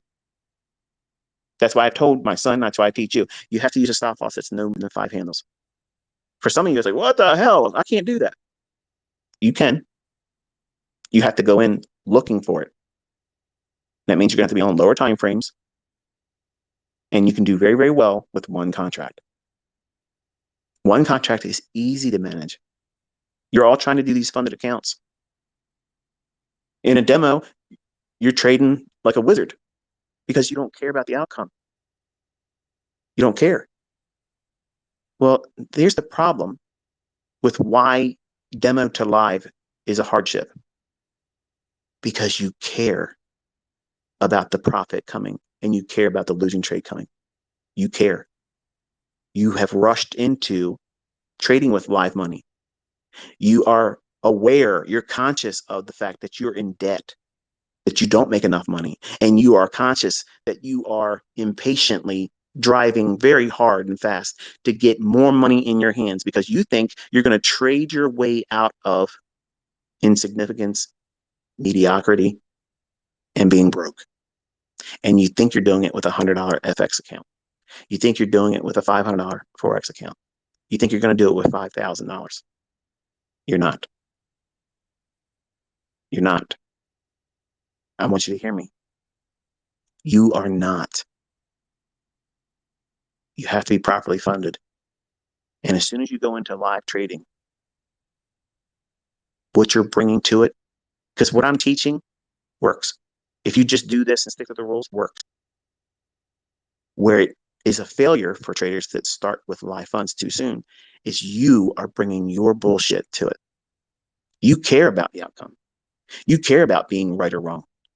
You're afraid of being in too early and you're afraid of getting in too late, which causes paralysis. So you're looking at the chart and you're watching it. You know it's going into that area. I should be doing it. But let me just watch a little bit more. All right, it's running now. All right, it's up 8 handles now. If it just goes down one more, 2 more handles, then I'll buy it because that means that I'm doing what ICT said. I got to buy when it's going down. Oh shit, it's not going up. Oh, now I'm up 12. Well, let me fucking get it here because if it's going up 20, at least I'll get 8. No wonder stressful. No wonder it's stressful with live funds because you're not doing what you were trained to do properly because you didn't learn shit. You rushed through the lessons. You didn't do the things I told you to do. You haven't adopted discipline and patience was not forged at all because you binged watched videos. You listen to these spaces like this and it might entertain you. You like these because I go off the rails sometimes. Sometimes I shout. Sometimes I make, very loud, abrupt statements. And that wakes you up. It's not that same boring, mundane voice that drones on in those lectures that puts you to sleep. That's the college professor I see. Here, I'm the drill sergeant. You wake the fuck up. You're not sleeping in, sleeper. Wake up. And I'm going to tell you all about yourself. And you need to know that because that's who's fucking it up. It's not me. It's not the concepts. It's not the market. It's you. And you have to figure out how to wrangle all these problems that you're bringing into it, which is the fear of being wrong, the necessity to make a lot of money, which and it's not possible. You can't take ignorance and go into these marketplaces and consistently make wealth. It doesn't work that way, but that's what you're doing. And that's what people have an issue with when they see me teaching with a demo. They think because I'm teaching with a demo, therefore I couldn't do this with any other medium. But I'm showing you that I can call this beforehand. I've already shown that I can double an account in a very short span of time with just the smallest increment, which is one contract. And I can do it with lots of losses because I was asked, can you create a situation where there's drawdown? And how would you correct that? I did it. Could you have major drawdown and come back from it? Yeah, sure. Went down 80% intraday and came all the way back up. Just because a question came to me by a student said, could you come back from 80% drawdown? Yes. And to prove it, I'll go down tomorrow with it and I'll bring it right back up at the close of the day. New equity high. Don't believe me? Go look at the real results first year. It's the series that I show 3 months of Thinkorswim, real trading ES, one contract. 25,000 became 50,000, one contract. Lots of losing trades, just to prove that you don't need to be fearful of it. Every scenario that my students came to me with, if you had a live account and you did this and do that, how would you do it? That's what you're seeing. What if you're not precise? What if you aren't really that good at getting in? What would be reasonable? That's what I was doing. I was doing close proximity entries. That means what you seen my son Cameron doing this morning.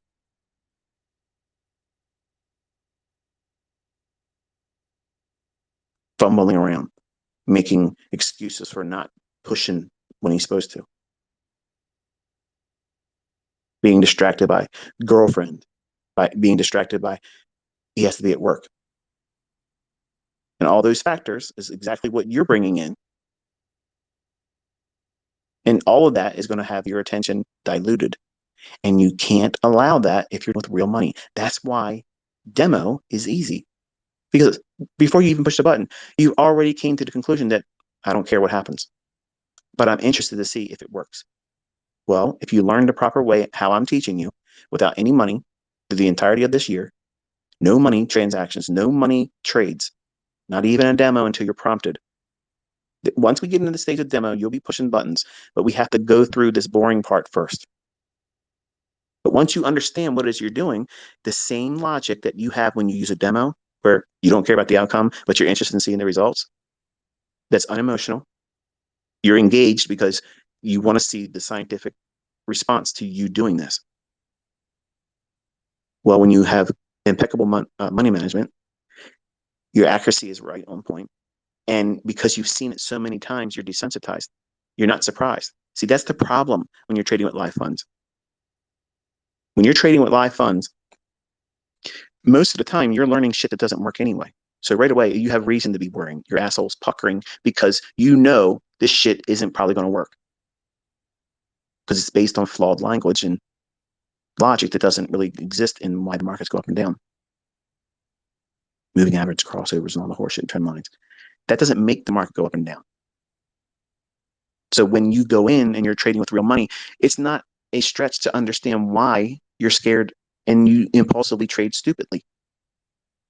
You wait too long because you want to have confirmation, or you're impatient because you want to make money and you think that that's a signal because somebody on the internet showed you a video, a PDF, some horse shit, and they said, I made this kind of money trading this pattern. And you're in a hurry to do the same thing, and if not more. And you're over leveraging your account that's already underfunded anyway. So, of course, it's going to feel different. It's going to feel different. And you see these folks out here, and listen, I'm not knocking any of you, okay? Not to hurt your feelings, not to push too hard, not to say I'm better or smarter than you, but if you're listening, and I'm quite certain some of you are, you're using these funded accounts and you're pressing with 5 contracts, 6 contracts, 8 contracts, and you're very uncomfortable holding those trades, but you're streaming, and I got respect for that. And you're giving and taking. You're taking wins, and you feel like you ran a marathon. That's what I find engaging in these live streamers. You can see their face. You can read their emotions. You can see the frustrations as much as they're trying to hide it. Watch their body language. Watch how their breathing accelerates. Watch their agitated stance and how they're shifting in their seats and moving around. And watch the eye contact. When they break contact from the charts, they're blocking out something they don't want to see, a movement against their trade or a movement after they got out.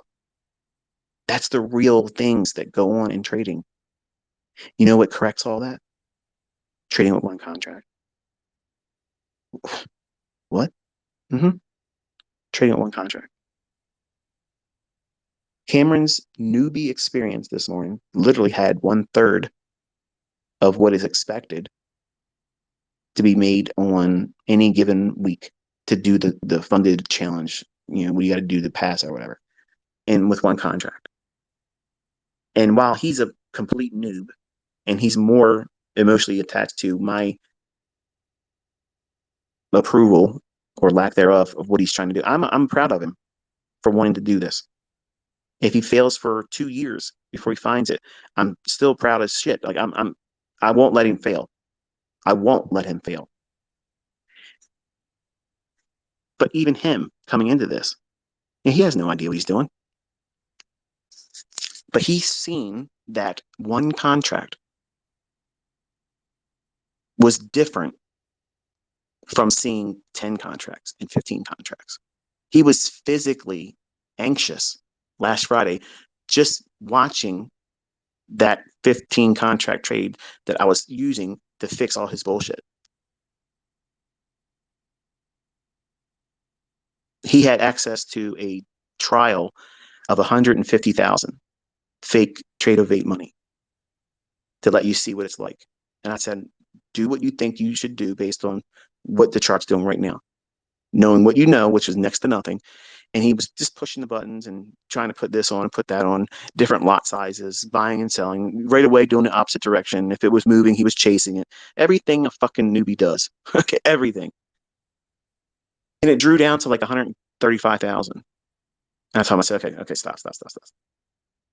Now watch what it looks like when there's real logic behind it. In 3 trades, boom, back up to 151,000 in the same day, on Friday. But he was anxious the whole time because he was watching those numbers. And even though it's monopoly money, he's anxious to close it. He wants to move his stop loss up. Like he's flipping the fuck out. Why? Because he has no. Now stop. We both know, and you know, that this was a trial version. It's a demo. Nobody could lose money and have any pain from that. But this boy is freaking the fuck out because he's bringing what to it? He's bringing an outcome that must happen favorably, or he's not going to have dad's approval. So he wants to do something in my sight, in my presence, watching him, so that way I can tell him, you did good. Good job. He's afraid he's not going to hear that. So everything he's looking at, and while he's watching those numbers, he wants to do a good job and close the trade at the highest number when he doesn't know what makes the highest number get to where it will print on the chart. And that's exactly what goes on when go into live account fund trading or trade with a funded account that got lucky. And I know luck doesn't exist, but circumstances fell into favor and you passed that challenge. So now you have a funded account challenge. Wonderful. What are you going to do with it? How long are you going to hold on to it? Because now the real battle begins. Getting it is just, whatever. That's participation. You got a participation award. Are you going to hold on to it? Will you still have it a year later? How much money are you going to withdraw from it? How many withdrawal profits are you going to be able to pull from it? That's the more weightier matters. But when you get into live trading, leaving demo or skipping over demo, not learning what it is that you're looking for in price. See, that's what you are failing to understand. When you see these folks, people out there saying, you don't know if you're going to be able to make money. I know I'm making money. I don't know where the fuck you're from, but I know. I fucking know. I know. Even though I'm not doing anything tomorrow, I know if I want to sit my ass down in front of these charts tomorrow, I'm pulling out something. That's just the way it is. Because I know what I'm looking for. Retail traders and everything that comes under the guise of a model that works, it's consistent. You don't know. I'll give you an example. You don't know what harmonic patterns are going to form tomorrow at what time. You don't know that. You have to wait for these Fibonacci ratios to come together. And then, oh, okay, now I see that. Let me trade that. What differentiates from what I do and all that Mickey Mouse shit? I know there's going to be a fair value gap that forms in the first 45 minutes of trading. I know that I'm going to get a volume imbalance in the first hour. I know that I'm going to have 4 trade setups guaranteed between 9:30 and 11 o'clock in the morning every fucking day. No matter what profile, I'll have that. They're at my disposal anytime I fucking want them. I go in, I'll take them if I want them. I know that I have 4 trade setups between 1:30 in the afternoon and 4 o'clock. I know every day, every market profile. I know they're there. Whenever I want them, I go in there, I'll fucking pluck them off the vine. They're there waiting for me. That's my fucking food. I know where to find my food. I'm not guessing when my shit's coming. I know where it grows. I know where the vine is. I know where it's planted. And I'm just going to walk my ass in there gingerly and pluck that shit right off the fucking vine. I can do that. And you're going to learn to do that. That's what the distinguishing factors about what it is that I do and what I teach my students. We're not wondering when our next signal is going to come. We know when and how it forms. That is a level of confidence that you cannot fucking understand until you get it. Once you have that, you sound like me. If you start talking about what it is that you do, you'll sound like me. To the neophyte, to someone that's just coming across me, this guy's an egotistical fucking prick. Well, I get it. I understand. But it's because I know what the fuck I'm talking about. And I walk the walk and I talk the talk together. I don't just pull shit out of my ass. I literally tell you what's about to happen and then it happens. You get to experience it. You get to weigh me in the balances every fucking day. And I'm delivering and delivering and delivering. I'm better than FedEx. I'm always on time. The shit's always coming like it's supposed to. And that's exactly how you want your trading to be. You want your analysis to be predictable. You don't need to fucking guess if there's going to be a fair value gap that sets up for a run into liquidity. That's the easiest thing. Like literally, think about this for a second. I know I was supposed to close this earlier, whatnot. Whatever. I got time. So think about it like this. If you have a clear, obvious level that has relative equal lows, or like today, where the market went up into that fair value gap on the 60-minute chart, and that was our target. But then looking at the NASDAQ, it failed to make that higher high. And then the market went down below its short-term low in the S&P and the NASDAQ and created its imbalances. Don't you know, in every fiber of your being, don't you understand that that fair value gap right before it runs to a sell side or buy side liquidity, don't you understand that forms every day? Think about it. That fucking forms morning and it forms in the afternoon every fucking day. Every day. And you are sitting here worrying about this shit stopping eventually because so many people are doing it. You don't listen when I tell you that the markets book algorithmically. They're going to these levels regardless of what? Buying and selling pressure. And you're bringing this myopic approach to reasoning what it is I've already told you. The markets are going to gyrate and go to levels based on its algorithm.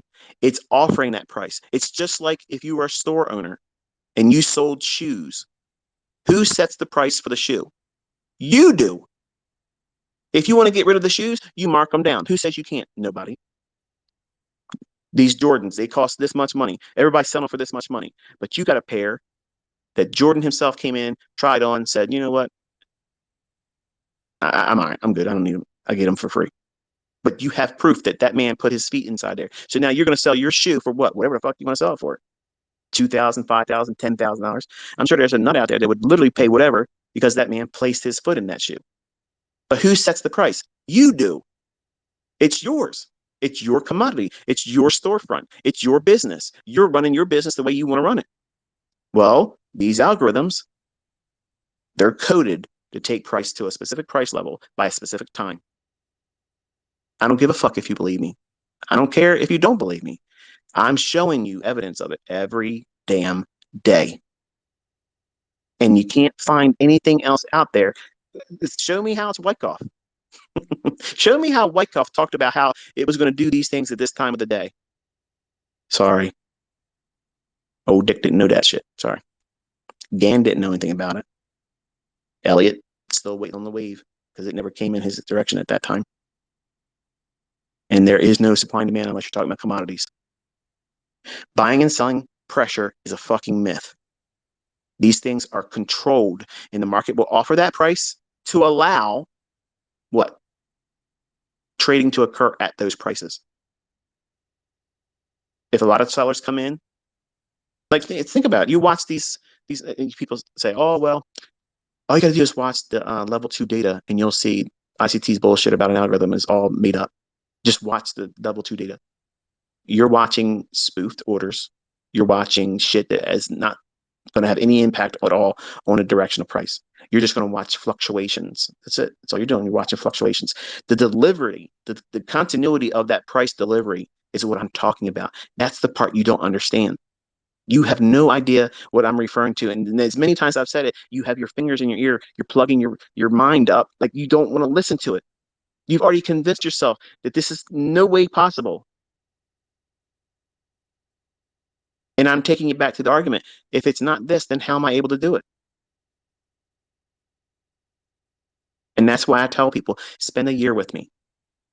You're going to see things that makes it undeniable. You'll also see the cycles that come through in the marketplace. You'll see the seasonal tendencies. All those factors will build on your understanding, and it'll help you fortify the confidence that you need. You're going to need that shit as a trader. But guess what happens? When you see it and you trust it because you've been here so many times before.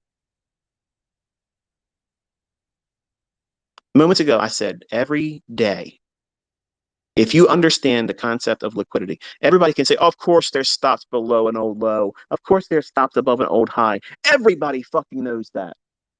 Yes, yes, I'm sure they do.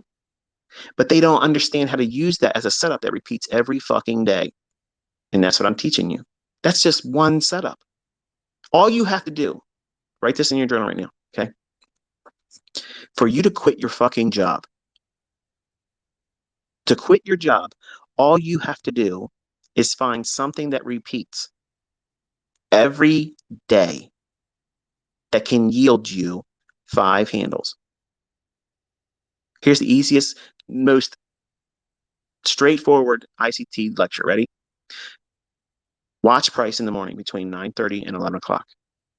Wait for price to run through a liquidity above or below. Don't even have a bias. You don't care about a bias.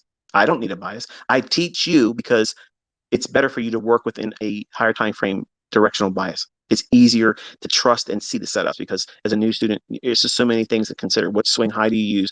Which dealing range do you use? You know, what order block? What's fair value gap? How do you know when it's on? You can see how fast this compounds and inundates a new student. I understand the frustration, but there's no shortcutting the experience of watching it live, and then you'll find your own model. But if the brass tacks was laid down, here it is. This is it. If I was to go back in time and say, okay, I know nothing. I know nothing about optimal trade entry. I know nothing about the model 2022 that I gave you last year. All I would be looking for is I want to see an obvious run above a high or relatively equal highs and then reject that. I want to see an opposing liquidity pool. I want to see it move sharply in that direction. Once it does that, any fucking fair value gap, any of them, once that occurs, as soon as it trades in the fair value gap, I'm using that. I'm putting a 5 handle stop loss on it, and I'm waiting for it to rip. 5 handles, half my trade's coming off, and then I'm waiting for it to trade in the opposing liquidity. There it is. And in 90 days, I'm quitting my fucking job. That's not me saying you're quitting your job in 90 days. I'm just saying I know that repeats. Knowing what I know right now, if I can go back in time and tell myself this is the thing that's going to repeat every fucking day, it's literally no effort. It's no effort. None. Zero effort required to do that. But you don't know that it repeats. But now because I've told you, you're going to go into your charts and say, oh, shit, that's there too. Yeah. And I have students that trade models very simplistic, just like that. You can make a model very, very complex. And that's exactly what I did in my mentorship because I knew people were leaking it. Those models fucking make money. But those models demand a whole lot. They can be coded and automated. So you don't have to really worry about them. But I can also make a very, very simple elementary approach to it, like I just gave you here and what I presented in detail in 2022's mentorship on my YouTube. I can make it very, very simple. But even when it's most simplest delivered, if you don't know the experience behind its development, how often it forms, how you engage it, what is it you're looking for, just because I say put a stop loss on the trade for 5 handles, do you know what that means? Where are you going to place your stop? Because you have to know where you're getting in at. Where are you entering? What's your multiplier?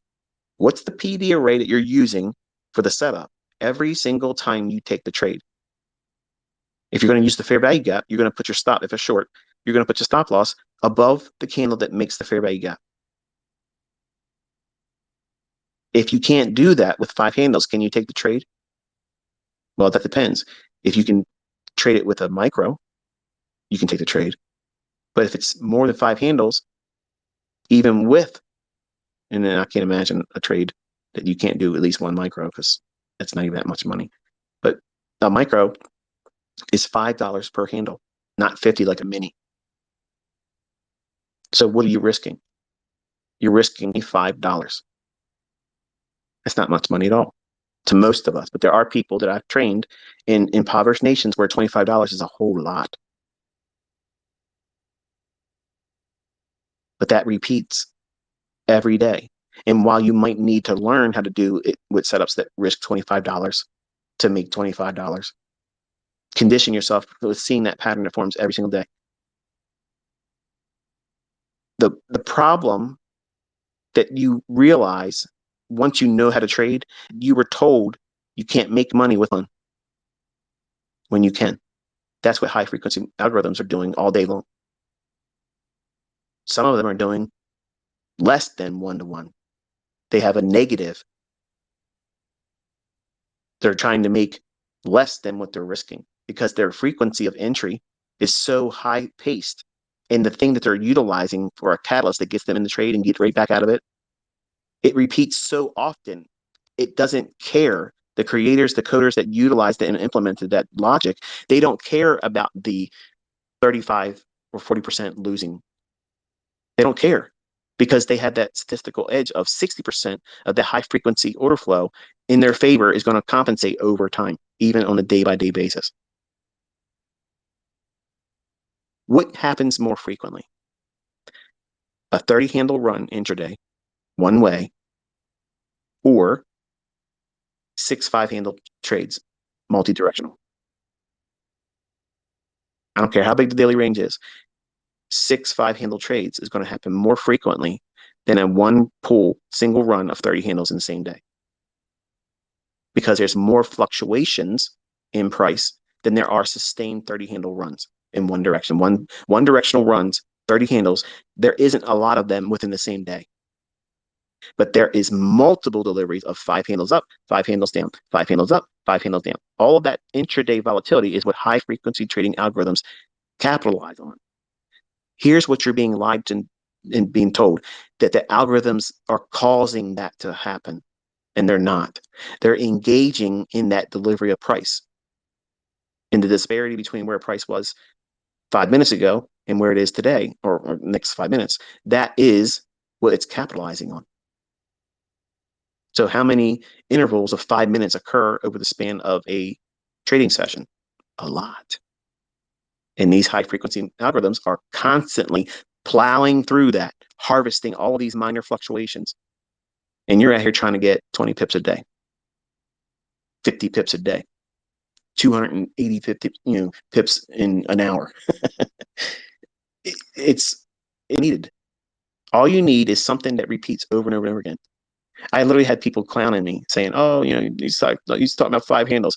Dude, there are fucking algorithms that only take 1 handle and they do billions of dollars a year. That's how much they're taking out because they're doing transactions and transactions and transactions all fucking day long in multiple markets, constantly boom, boom, boom, boom, boom, boom, boom. That's just the way they're designed to do that. They're like the credit card company. Every time you swipe that card, that merchant has to pay that credit card 50 cents per transaction. That's the middleman. Well, these algorithms are being the middleman for a lot of your trades. They're not the market maker, but they're utilized as what? The counterparty to you. So when they say, oh, there's no liquidity, that's a lie. There's lots of liquidity. There's lots of buying and selling interest out there. But that buying and selling interest is not buying and selling pressure that pushes price up and down. There is a disconnect there. And it's because you're being indoctrinated to believe that these markets are being pushed around because of the buyers and sellers. That's not what's going on. The buying and selling around these price levels is Well, limited to whoever wants to buy and sell at that time. Price is going to be offered continuously higher up. If the algorithm is going to be doing a repricing to a, say, an old high, an intraday high, and it's already done its run for the day on the downside. So now it's going to just reprice, keep going higher, higher, higher, higher. You have seen these days before. When I was first starting out, I lost a lot of money fading that. Every time, there's no way it's going to keep going up. It's been going up constantly, slowly, all day long, tick after tick after tick, no retracements. It just keeps going higher, higher, higher. What's going on there? The market's just perfectly balanced with buyers, and they don't want to ever see it retrace, ever. It just constantly just makes a small little incremental move higher, higher, higher. That's an algorithm. That's what's going on. And look at the depth of market and the level two data when those days occur. It looks like any other day. So please stop the bullshit. Don't tell me I don't know how to fucking use depth of market ladders or level two data. I know that shit, man. I know it. And it has absolutely no fucking bearing on what price is going to do. You're watching a gimmick. That's a red herring. You're watching something and believing that's what's causing the markets to go up and down. And it's not what's going on. Sorry to burst your bubble, but that's just the way it is. And the sooner you wake up to that, your perception about price and how these markets book will instantly change. And the things that you're fearful of and concerned over, oh, the market's going to do this, or the market's going to do that. No, they're not. They're going to do the same thing they do all the fucking time until there's manual intervention. When somebody says, okay, we need to set this apple cart upside down and upset a whole bunch of bullshit, an unexpected rate announcement, a surprise rate hike, a war event breaks out, a pandemic begins, something that was unexpected, which is referred to many times as a black swan. A black swan event is an event that no one knew when it was exact happen, and it's a surprise and shock to most people, and it's going to send shockwaves through the marketplace. That's a manual intervention. A manual intervention is when the euro and Swissy was depegged, and it wrecked people and brokerage firms. Literally instantly wiped out, insolvent. That's manual intervention. That's the risk that you and I incur every single time we speculate in any market. Anytime there could be a massive upheaval in these financial instruments that is either organic or synthetically engineered. Either one can wreck you. Either one is unpredictable. And that risk is the only risk that I really fear. I don't fear doing a trade, getting it wrong, and losing money because I know what I look for repeats. So I don't want to be in Forex right now because I'm expecting a black swan event like a euro and Swissy depegging. When that unfolded, look at the other currencies. A lot of them fucking flipped out still too. But euro and Swissy being depegged, that was nightmarish. Like it was, you can't survive that. And we're in a climate right now where they're bringing in this year central bank digital currencies. And you crypto traders think you have it all figured out. None of you know what the fuck's about to happen. I don't know. I just know what you think is going to happen ain't happening. These banks run everything. They own every conglomerate that owns every smaller business chain and franchise. Do some research and find out how many companies really own everything, and then who owns those companies, and then who owns that. It's 5 families. 5 of them. You know a couple of their names, but there's one that nobody talks about, and I'm not saying it either. But they're the ones that pull all the strings, and they own all of it. And they're the ones that have everything under algorithm. They own the algorithm. They're the ones that tell you, do this, you do that, you don't do this, you come here when I tell you to.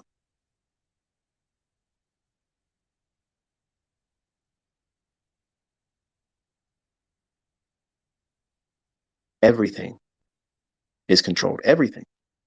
Everything that we deal with is controlled.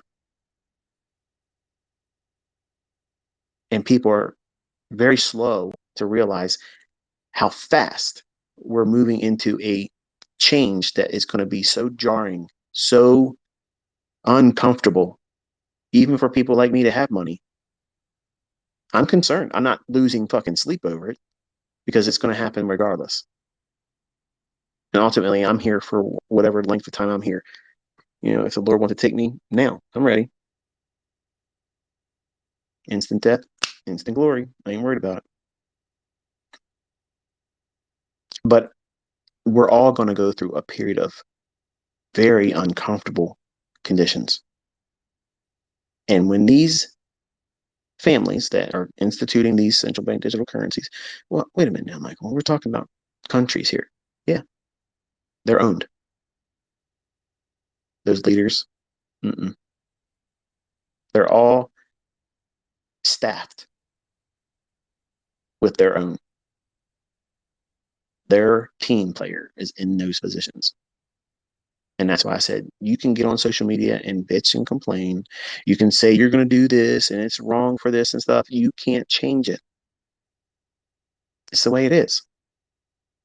You're not gonna stop it. No 1776 moment's gonna prevent it. The QAnon bullshit that I told everybody is a psyop. It was all meant to keep you quiet. Go along and trust the plan. The plan was to sit on your ass and do nothing. And they did everything that they did. And they gained so much ground. You don't even realize how much ground they gained. But you'll know before the end of this year. You're going to know. And with these individuals that run and own everything, they control the outcomes of major decisions. And you can read between the lines what I just said there. They literally remove leaders from other countries if they don't go lockstep with what they want them to do. And you think, crypto traders, you think that these little things that just came out of nowhere in recent years that have had meteoric rises and meteoric crashes, you think that they're going to let you have these toys as a means of escaping it? You are going to be sadly surprised. We're all being funneled into this, and you're going to have no access to those things. Now, there's always been a black market. We'll have a black market. Yeah,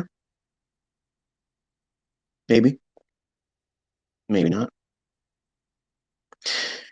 They can't touch your digital wallet. They can't touch your digital access. This, that. I've seen so many people hacked. Shit's all gone. Governments have came in and seized their cryptocurrency. Oh, it's off exchange. It's this. It's they can't do anything. Man, look, that's a pipe dream. All the shit that everybody's ever said about crypto, you have bought it, hook, line, and sinker. When I was asked in 2012, a group of guys, they did like an interview with me and they were trying to get me to go into it. And I was like, yeah, I'm not interested. That stuff is what everybody's going to be bitching about in the next 24 months. This shit is the worst fucking thing. Yeah, you're right. Digital currency, crypto, central bank digital currencies, all that shit. We're all going to be bitching about that in 24 months.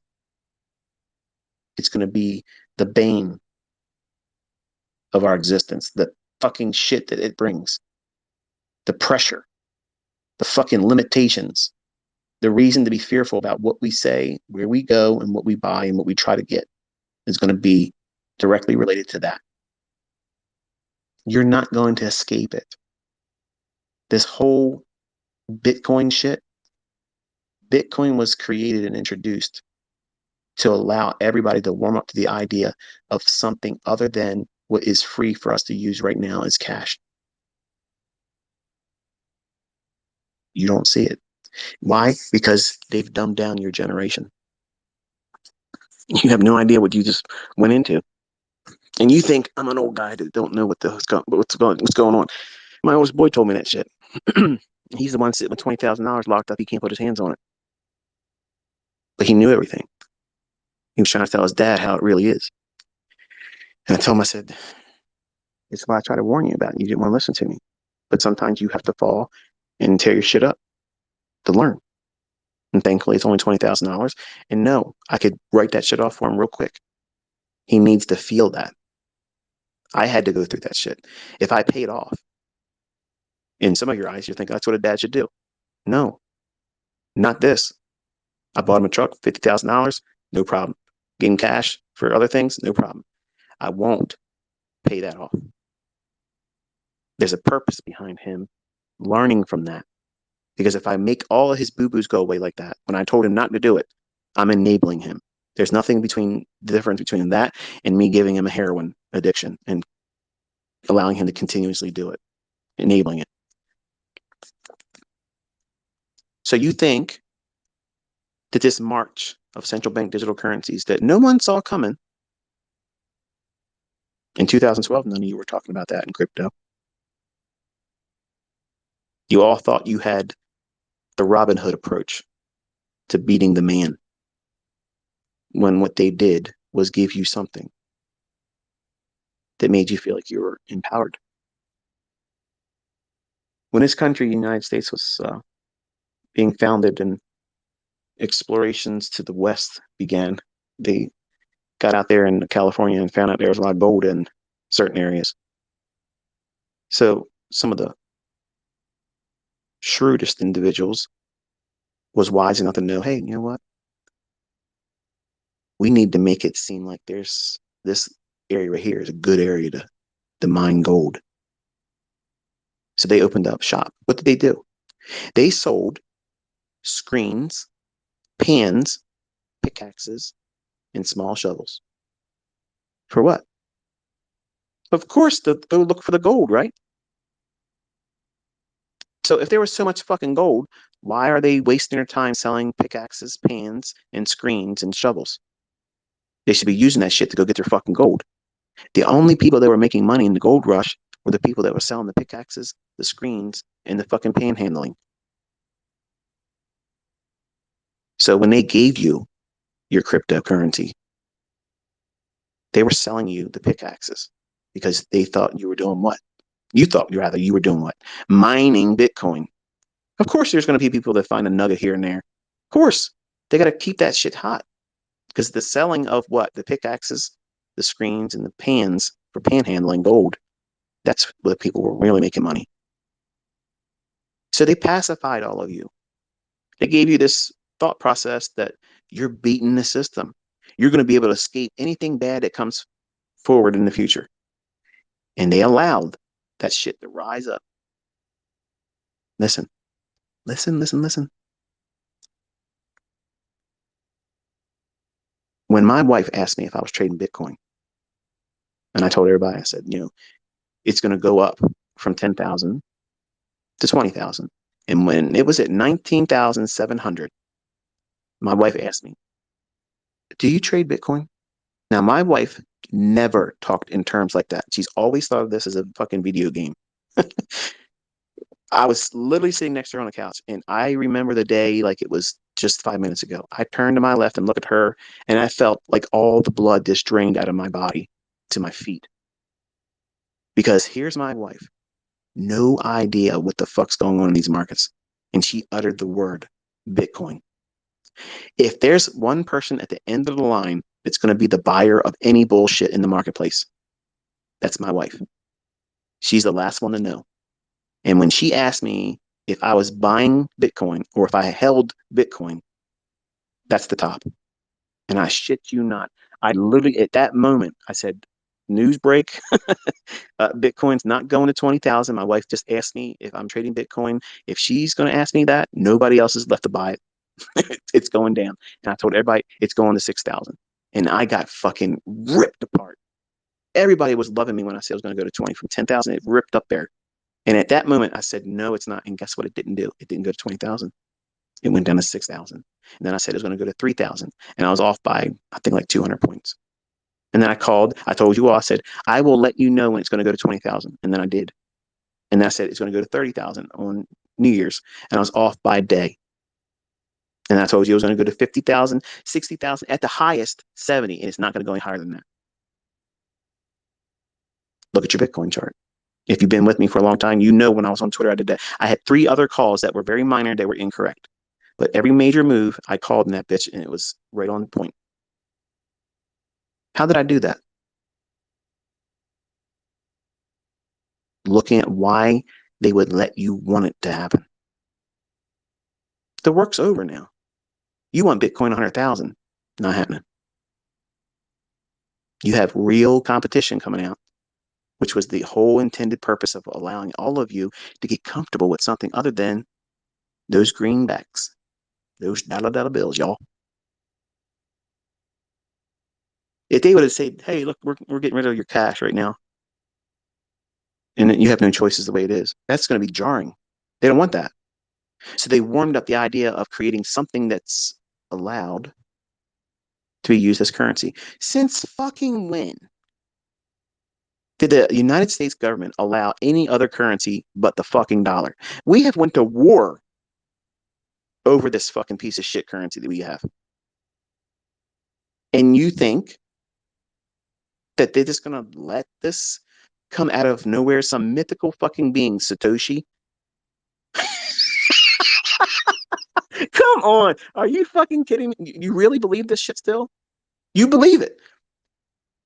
Satoshi is so guarded.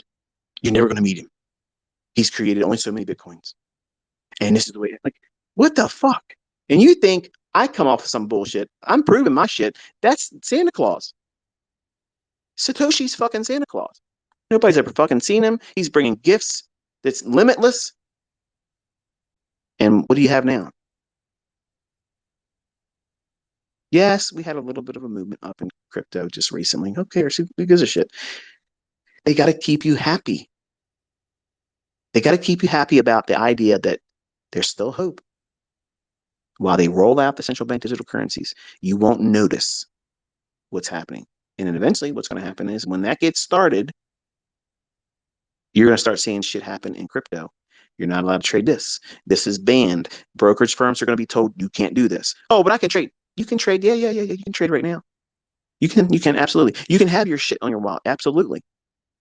But when the governments come down on the brokerage firms and say, we're seizing your fucking shit, they're not letting you trade. That's just the way it is, folks. That's what's coming. When I'm talking about trading being fucked with, that's exactly what I just mentioned is happening. I think the S&P is still going to be trading. That's why I went back to it. Companies are going to do what? Being business. There'll probably be less of them, but those companies will be offering shares, and those fluctuations will be moving these markets around with buying and selling interest, not buying and selling pressure.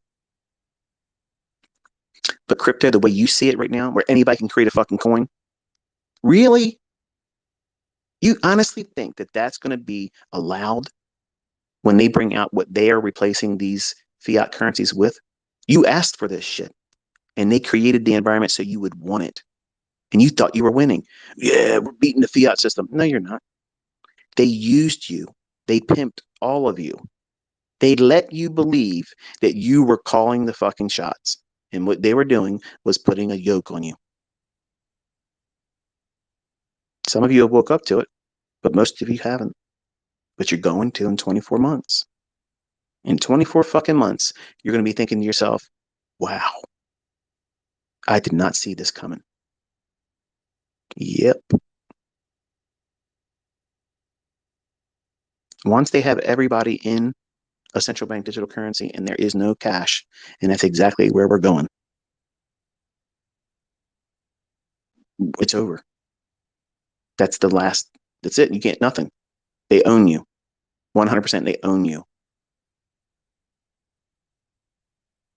Your money turned off when they want it turned off. You don't do what they want you to do, no problem. They're not going to take you off of social media. They're going to turn your fucking money off.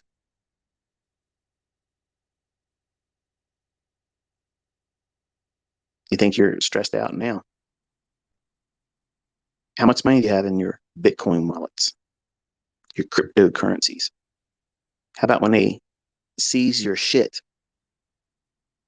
What are you going to do? Who are you going to complain to? Who's going to defend you from that? Nobody.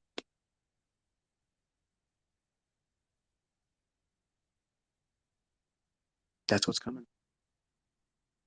You want to know so bad. That's what's coming. And I have not been wrong.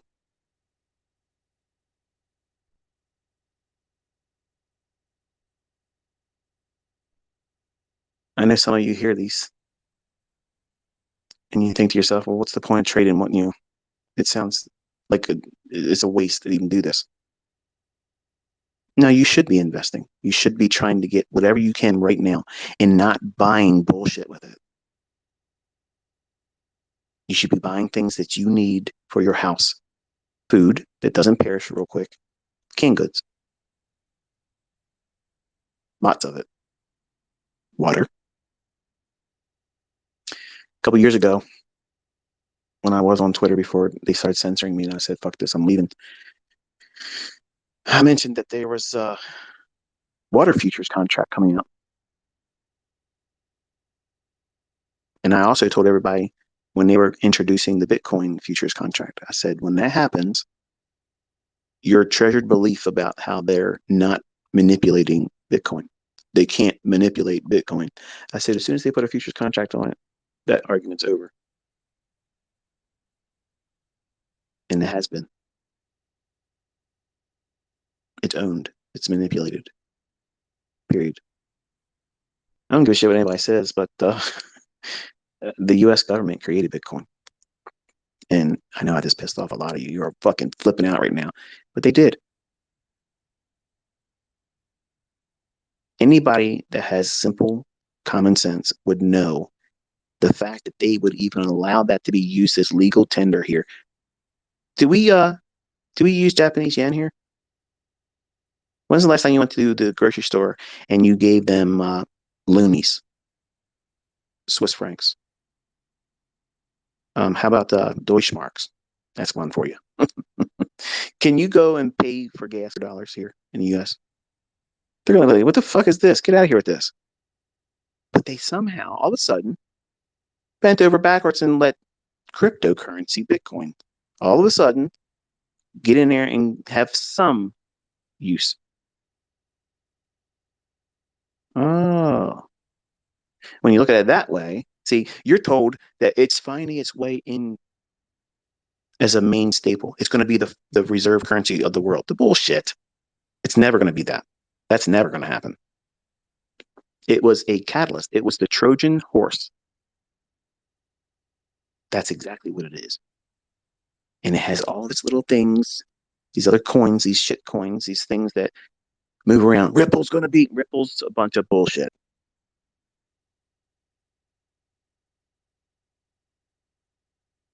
I know that this does not sound fun for dudes that are in crypto, and I'm making you angry right now, and you want to fucking prove me wrong. I guarantee there's 50 fucking comments in my fucking Twitter feed right now. I'm wrong. You're gonna be fucking cluelessly laughed at. Blah blah blah. Watch what's gonna happen. But hey, I heard all that bullshit. I heard all that shit when I said it wasn't going to 20,000. It was going to go 6,000, and it did.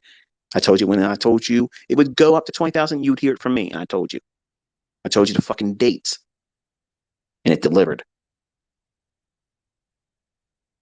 I told you how far it would go, and it stopped.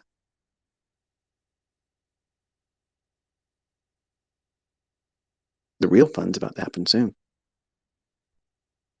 When everybody feels like they can weather the storm because they have a little bit of money,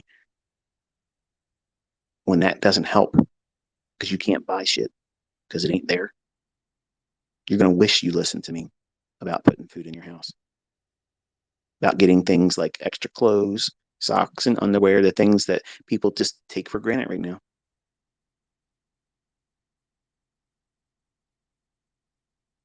Over the counter medicines, Advil. Got a headache? Oh, I'll just pop an Advil. It's easy to get Advil. Just go out there. Something like that might not be accessible in the next coming months.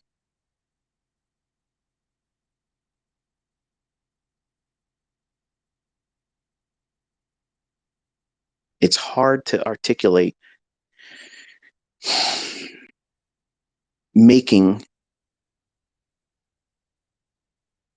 something like this that would be so far-fetched. But look what we've been dealing with for the last 3 years globally.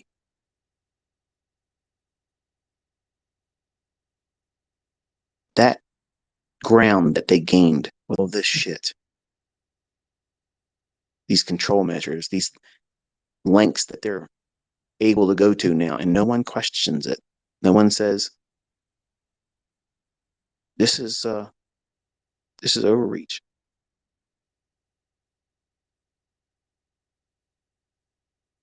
They condition you through pain and discomfort and fear.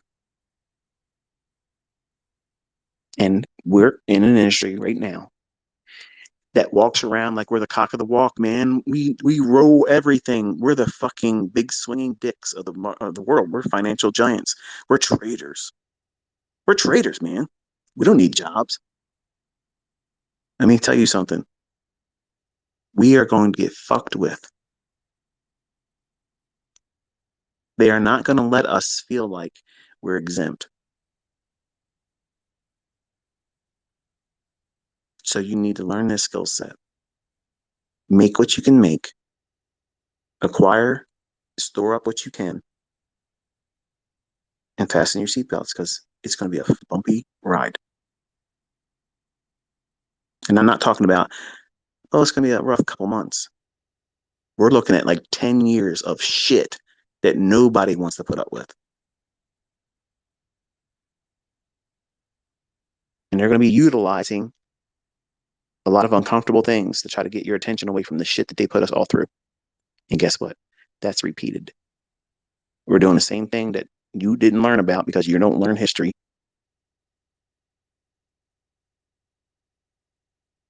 You don't even see it. You don't even observe what's going on right now is exactly the same playbook they did in 1947.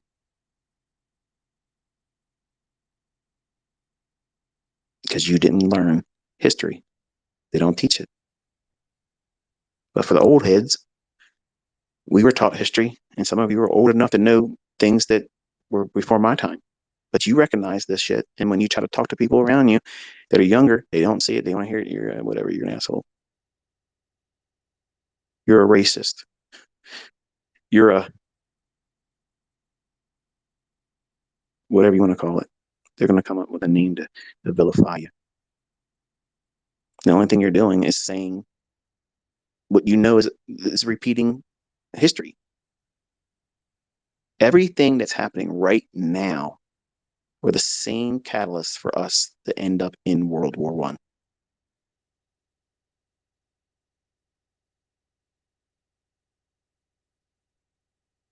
And you don't see it.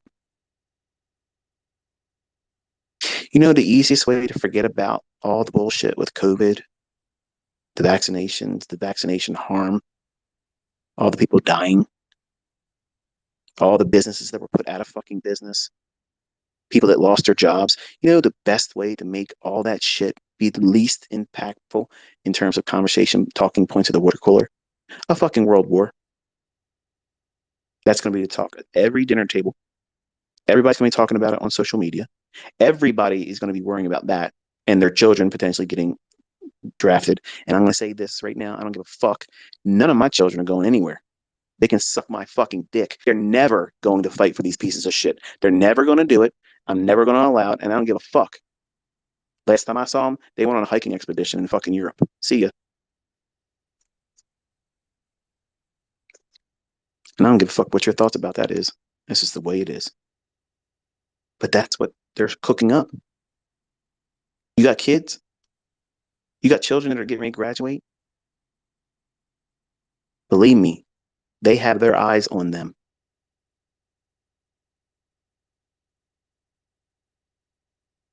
And you're going to be worried about that above everything else if they're cast in that meat grinder. And you think your biggest problem right now is worrying about getting stopped out in a trade. You have no idea what's coming. There's things that are outside our control. and not being in a position to prepare and get in a position where you can have the things that you need day by day and have a supply of it. That way, if there is our supply chain and we can't get medicines, clothing, prescription medications,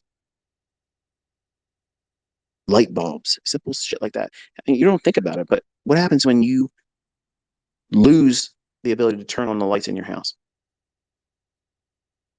See, you're all used to technology. This thing I'm holding in my hand, talking into, and you're most likely listening to, they've trapped your mind and your attention in this little prison that they've convinced you that you have to have with you at all times. And you're constantly looking at it. It holds your attention constantly. They own you with this fucking thing, just like I own your attention right now for hours. Why? Because I'm giving you something that's going to turn into a skill set that can make you money. And social media and advertising, they constantly give you hooks to hold your attention. Sex, money, entertainment, dopamine.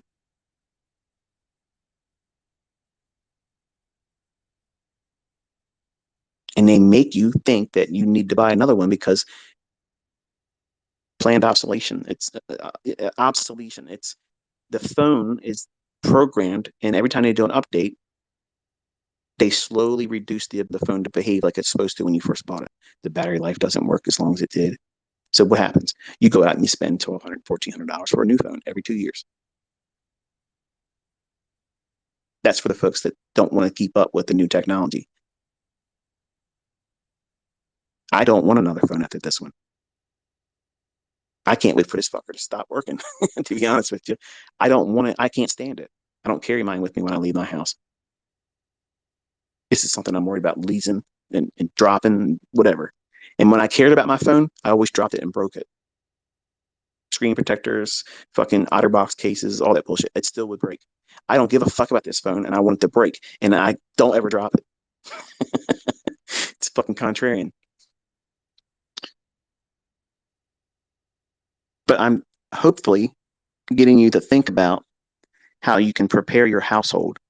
I'm not saying be doomsday fucking prepper, okay? Like, you know, Mad Max type shit. I don't think that's what we're going to hear. But I do suspect that things are going to get really, really hard and violent. Your neighborhood might be a neighborhood that's nice like mine is. But unfortunately, those neighborhoods are the ones that are rated. And you have to have a whole lot of tools at your disposal to help you prepare for situations like that. In the United States, we have tools for it. Other countries, you might not have that. So you have to, prepare. And every country is going to be affected. Every country is going to be impacted by every nation. They're going to have this hardship placed on them because the whole point is complete and utter submission to what they're rolling. They, mm-hmm, they, the world leaders are just employees to them. You're not going to stop them. You're not going to hinder them. The only thing you're going to do is bring trouble to yourself by making a name or a bullseye for yourself. The only thing you should be doing is making your house ready as best you can. That's it. That's all you can do. And if you do well enough to pad your own household out with non-perishable food, things that help your everyday life be maintained should you have a disturbance, being able to get certain things. If a, well, think about like those folks up in Ohio, that train derailment, the whole episode of, the shit getting blown up and burnt up and creating a toxic cloud of bullshit, falling down and killing everybody's animals around there. And who knows what health risks these folks are going to have years from now. What happens if that happened in your neighborhood? How would that affect you as a trader if your whole shit got wrecked? And now you're in an area where potentially your water supply is tainted. Your animals, if you had livestock, they're dead. That's what's going on up there. Even in Pennsylvania, where that shit drifted over there, it caused all kinds of chaos there. See, this new generation thinks that those types of things only happen in movies because you walk around with these little 4-inch universes of these cell phones that you carry around. And whatever happens, and anything that you would know about the world has to come through that social media application. Twitter, Instagram, TikTok. My fucking wife is addicted to that TikTok shit. I have to watch this shit. She shares stuff like I like it. Like I tell her all the time, I don't want to see that shit. Don't send me those links. I get 4 or 5 of them a fucking day. I've been talking to you and I got 3 of them. I ain't opening them up, but they're there. But your perception of the world and everything around you is shaped and molded by these things. And when you hear somebody that is outside of that, it sounds like, oh, well, there's something clearly wrong with that person because I'm not of the hive mentality. I'm not a herd member. I'm outside the herd.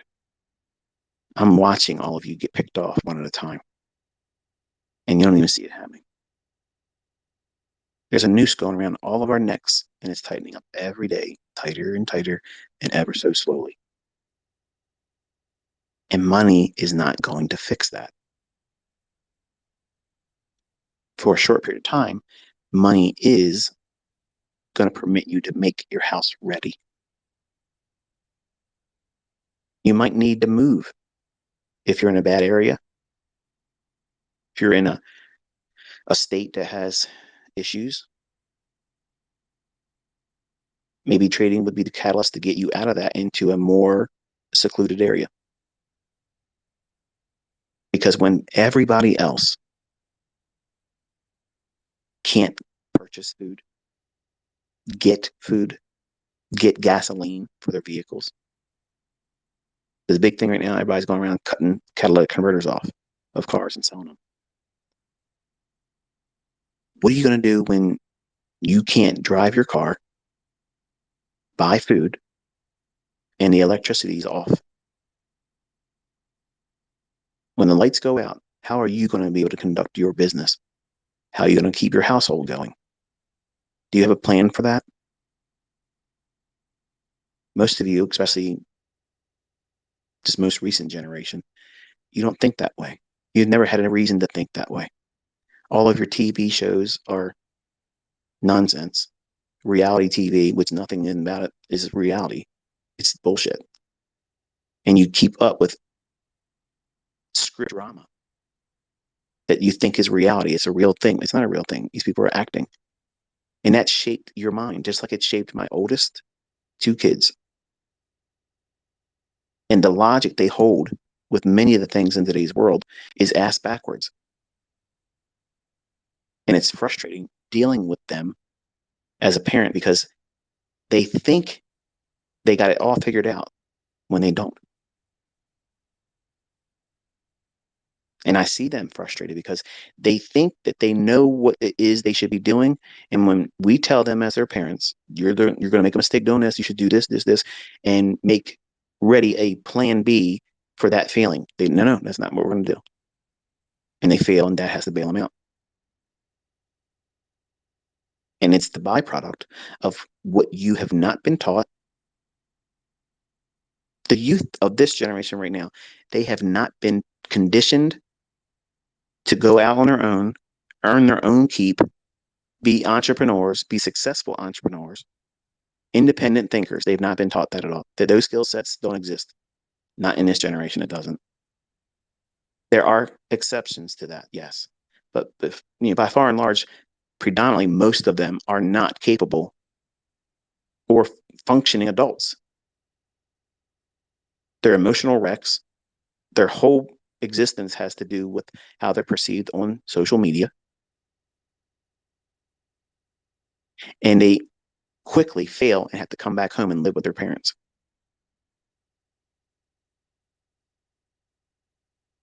And you don't like to listen to something like this when this is something that you should have learned growing up. You should have heard these types of things in school like we did. When I was in school, they taught us how to do things to run a household. Home ec, how to take care of shit, how to do a checkbook. I was surprised to see my kids never were taught how to do a checkbook in school. They never were taught how to run and manage a bank account. And that's something that's easy and should be taught. It should be rudimentary. It's not. They took it out. And I don't understand why that would have been done, except for to make you stupid. Because if they teach you in school to watch your balance on your bank account, then you're going to be more mindful to do what? Not overspend on stupid fucking phones, stupid clothes that are overpriced, cars that are too much money, image things. See how they condition people? You don't see it, but now when you think about it like that, it makes perfect sense. Social media, you think is a fun thing, but social media is the very reason why you're fucking miserable. Because you don't feel like you're arriving where you want to be at fast enough because you see other people doing things that they don't really do. They're faking it. They don't own those things. They don't really sleep in those places. And those girls they pretend to be with don't really love them or sleep with them. So you're falling victim to an illusion. And then it makes you depressed. And you sit there and you look at it more and more and more. I got to go see what this guy's doing. He's my motivation. No, he's not motivating you. You know what he's doing? He's making you feel like shit because you don't have and you won't have the things he's pretending he has. And it's all fake. That's why I am the way I am. I'm boring. I don't flash anything. I stick to what matters most. I tell you I can teach you how to trade. I tell you I can go into the charts and show you what's going to happen beforehand, and I do it. I don't sugarcoat it. It needs to be practical. It needs to be proven. It needs to be believable and evidence given that it works. For some of you young folks, when you see this, you're shocked because none of the shit that you've ever worked with has been this transparent. It's all been a myth because it's all through social media. Social media is social engineering. And you've been engineered to believe more bullshit than any other generation. My wife, I love her to death, but I tell her things much like I tell you. And I'm usually about a year and a half, 2 years ahead of everything else that you see. When it goes into the mainstream media and people start talking about it, I'm 18 months to 2 years before that. I'm ahead of the curve by 2 years. And I tell my wife a lot of these things that were coming and all that shit. When I was buying up toilet paper and extra food in October of 2019, when I was tweeting to all of you before, telling you, get your shit together, it's coming, and none of you wanted to listen, and all of a sudden we weren't allowed to go around anywhere. Couldn't go into restaurants, no businesses were open. You got to have a mask on. Stay 6 feet away. Be afraid.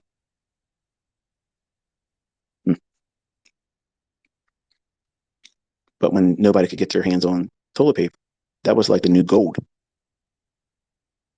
I had 300 fucking rolls of that shit. And I was giving it away. I had food, water stocked up, over the counter medications, everything. I had everything. And when they shut down all the what we would expect to have at any normal wake up and I need something, I'll go out and get it. When you couldn't do that, my wife was flipping out and panicking. And I had to take her to our storage areas. And I said, listen, look at this. Just, where the hell this come from? I said, that's what I've been doing. That's what the boys have been doing. We go out, we go to the store, we pick the shit up, and we store it in here. And there it is. So I was making ready for all this stuff.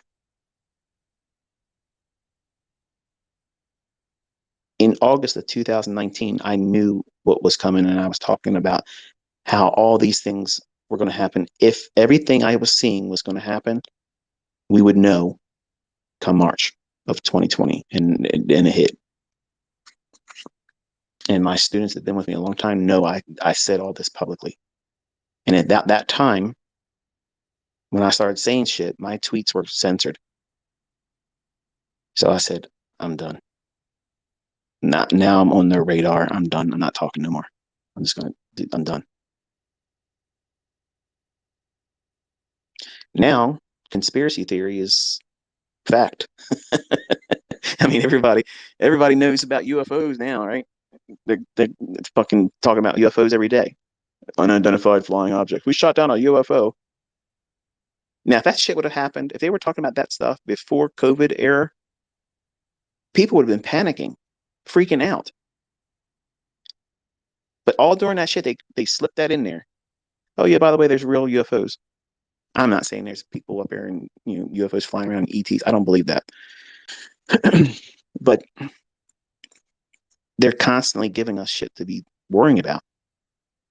They got something on the menu for everybody to be worrying about.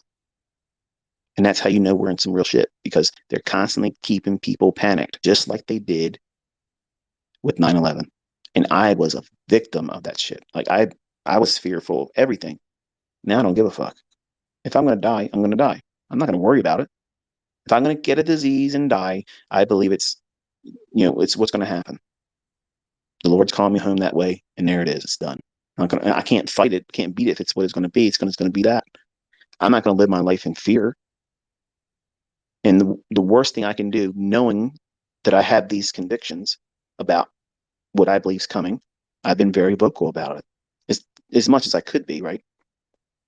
Because if you said certain things on social media before, you'd have your account turned off, you're shadow banned, and you're blocked, and you don't have a voice anymore. So I want to keep this voice available. I'll sacrifice my Twitter account. I don't give a fuck. I came here for one reason: to show everybody that they were full of shit, and I'm here. I'm proving it, and there's nothing like this. But if they were to shut this down, I ain't losing any sleep over this. I don't give a shit about this. But I don't want to upset too much. I don't want to say too many things to stand out for all the wrong reasons. But I think it's reasonable now to expect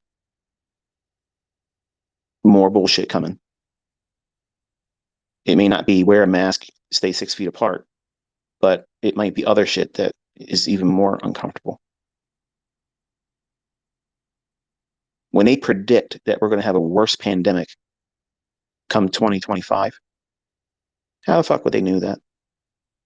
Unless it's engineered. I'm going to say it, and you're just going to have to accept the fact that this is my opinion. If you want to unfollow after this, it's your business. I don't care. I don't want to debate about it, but I have to say it to get it off my chest, because that's just the way I am.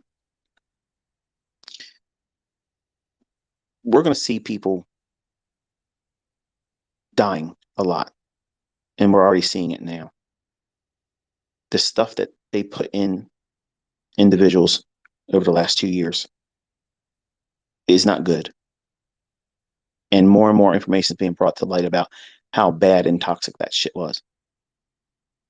So when you hear people like Bill Gates say, we're going to have a worse pandemic come 2025, you just do the math on that. If you take one dose and it drops your white blood cells and the ability of producing them down by 50%, and you take a second dose and it takes it down another notch like that, your immune system has been wasted. Add to the fact that you now have the ability to create blood clots at a faster pace. It's not hard to understand why these young folks that are otherwise healthy specimens, they're athletes, they're just all of a sudden dying. Of course, people die all the time. But I believe they've cooked up something where as it begins to manifest itself in a more obvious manner, more people dying, how hard is it for people to see that and hear this box on their wall, which is the television, which I don't watch? I got 9 televisions, not my monitors, but I have 9 televisions in my home. They're all hooked up to Netflix. They're all hooked up to a gaming system of some kind. Usually it's Xboxes, but I have the PlayStation 4 and I have a PlayStation 5. Yes, I am a gamer. Yes, I play Call of Duty. I play Battlefield, and I play Splinter Cell and Resident Evil. That's my games. That's all I play. And no, you're not getting my gamer tags. And no, I'm not going to join your circles and bullshit. I'm not going to do that. But I don't watch television. I don't watch the news. I don't watch any of that bullshit. I read headlines. That's it. I don't need the rest of the stuff. I just read the headline. Everything you need to know is in the headline. What they want you to fear, what they want you to be excited about, what they want you to worry about is in the headline. Everything else is bullshit in the articles. So that's all I watch. I read the headlines and that's it. But these televisions and the programs thereof, they shape your opinion about everything. TV shows, all the bullshit. And I believe that because, well, let's be honest, Bill Gates is a piece of shit. The guy dropped out of college. He doesn't have a medical degree, but he's over there in Africa giving the polio virus to Africans. Come on now. Like, this guy is a plague. He's a problem.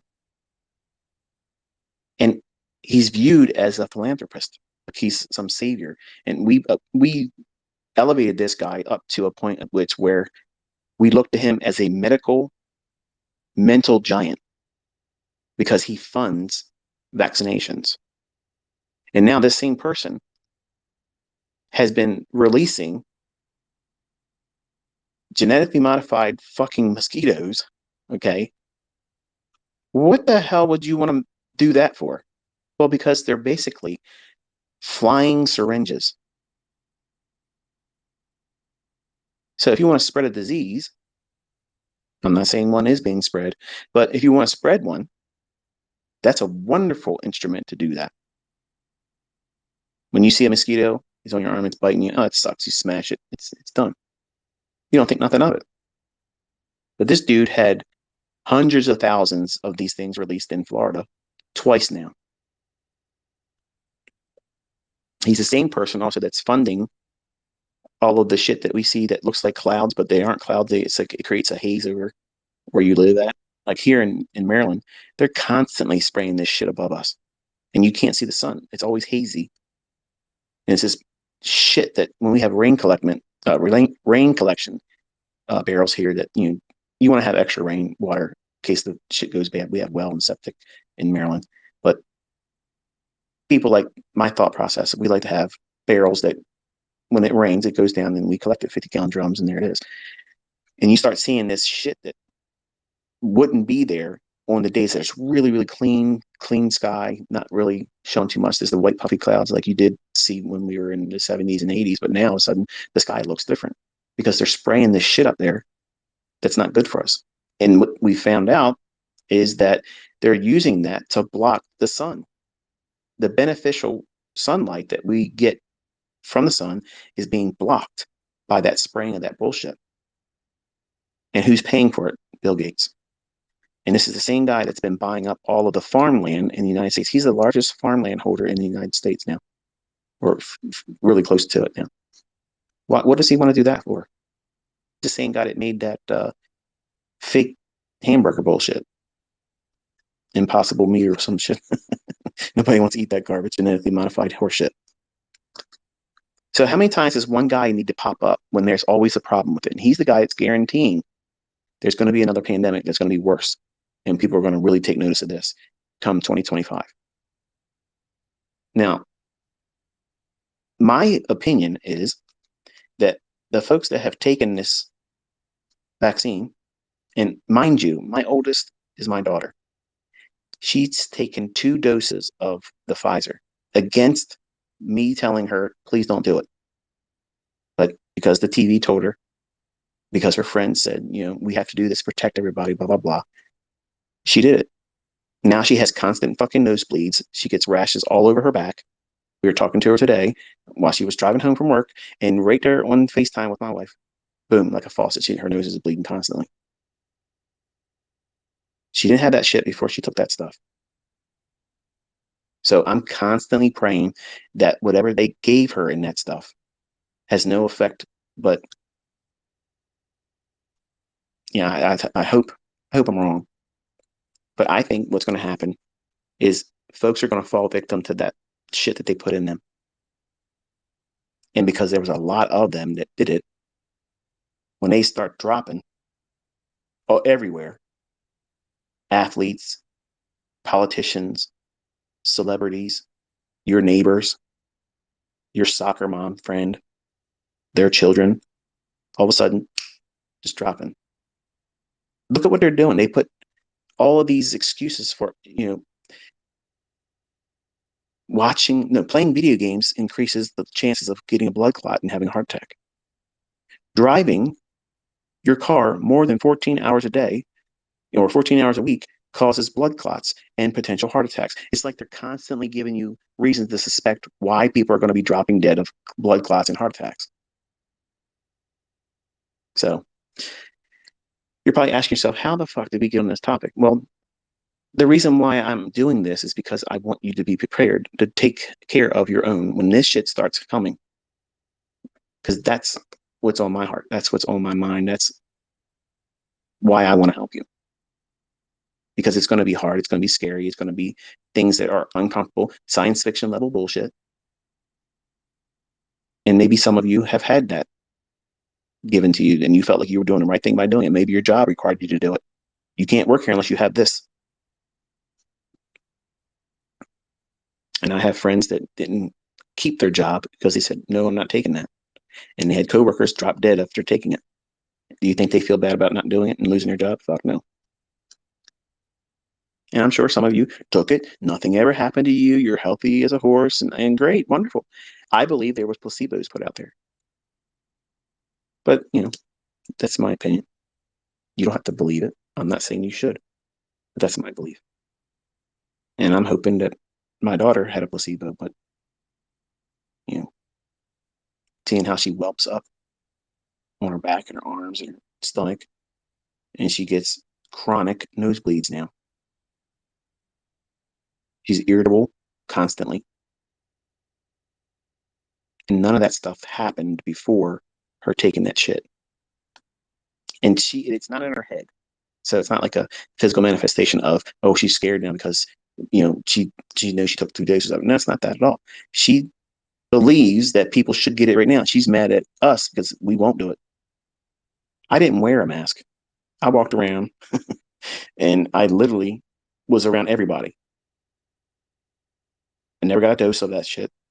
And yes, in January of 2020, before it was obvious everywhere, I lost my ability to smell and taste for 2 weeks. And I had this weird smell in my, it was almost like whatever, if you could imagine what blood and rust, if it had a smell, that was like what I was trying to explain to my wife. I was like, I can't smell or taste anything, but I have the same constant putrid smell of what would be rust and blood. And sometimes it would feel like it was a sweet odor, but sickeningly sweet. And then it would just be nasty smelling. And then all of a sudden, I woke up one day at 104-degree temperature. I felt like I had been hit by a bus.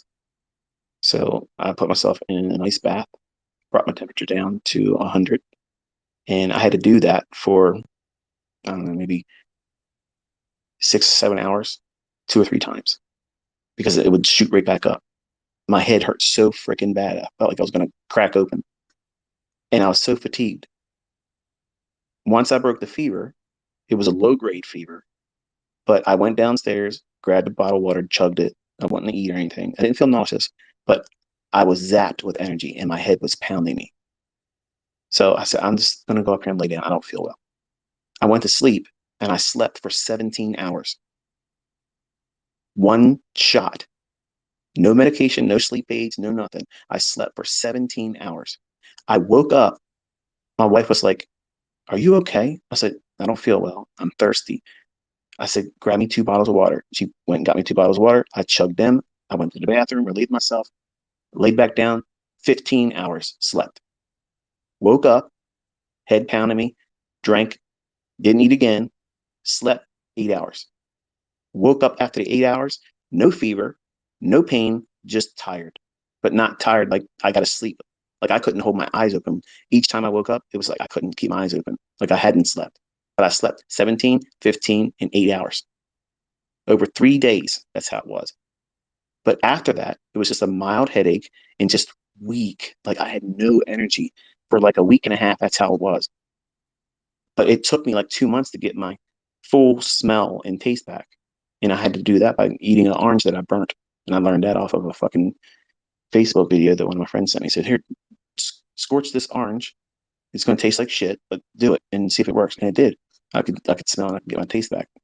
So if you have ever going to get this COVID bullshit they say, you know your smell and taste. Burn an orange in the peel, and then peel the orange, peel back, and just eat it. It's not fun. It doesn't taste good, but it brings back your smell and your ability to taste. And there it is. But after that, I still didn't. I still did not get sick. My wife never got it. None of my kids got it. So if it was transferable, why didn't they get it?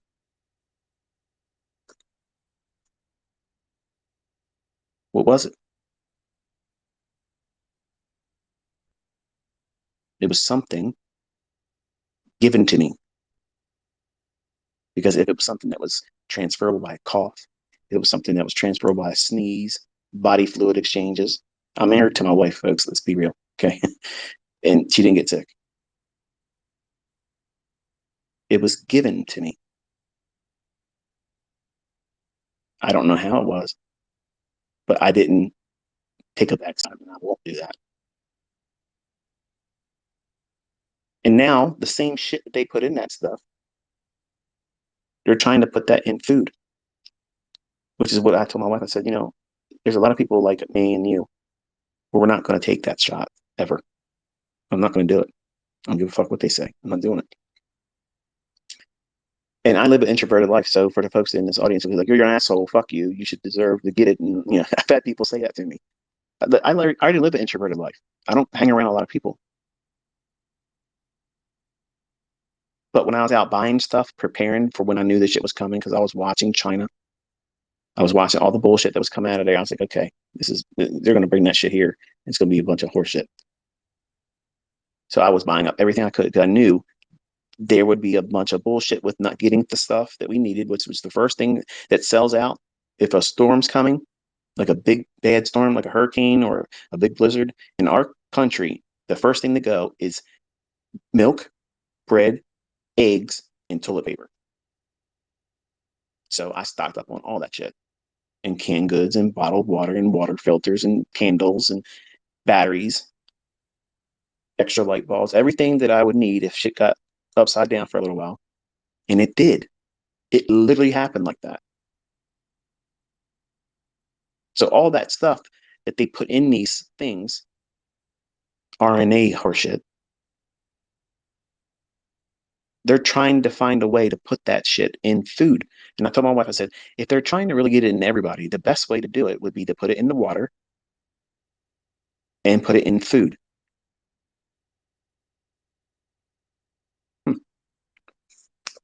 I distill everything I drink. I drink distilled water. If it ain't that, I drink the Evian water, in which I'm stopping drinking that because I'm not trusting that they won't eventually put that shit in there if they haven't already. So I drink distilled water from the distillers I have at my house, which is just a countertop thing. I drink the well water that I distill, and there's no fluoride in that. There's no anything in it. It's absolutely perfectly clean water. It's steam that returns back to a liquid. So, man, we've been all over the place tonight, haven't we? Where did I get this energy from? I just did all that live streaming, talked for nothing. Nobody could hear anything after I went to the Eurodollar chart, and now we're talking about tinfoil hat shit. I know some of you were like, "This is the shit I've been waiting for."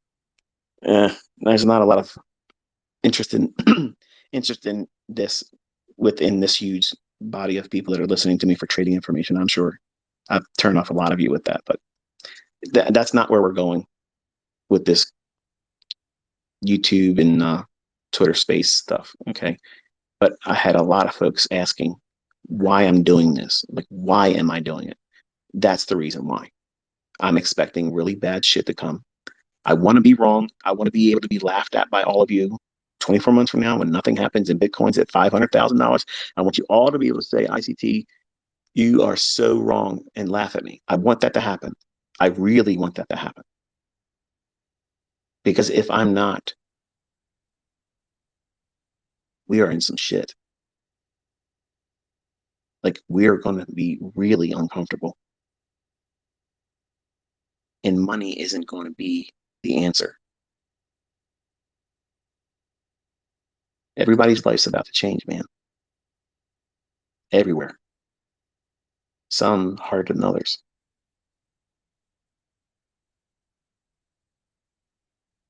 And I want to be able to know when I'm feeling all of that pressure, when it's happening to us in our area, and my family members, and me, I want to know that I have at least warned you, provided you a skill set to hopefully be able to do something to maybe alleviate some of it. Not all of it, because I don't think it's going to be possible. And then, hopefully that gives me a little bit more peace of mind. I'll be able to take comfort in it. At least I know I have done something. And I didn't hoard this information. I didn't exclude anybody from it. And I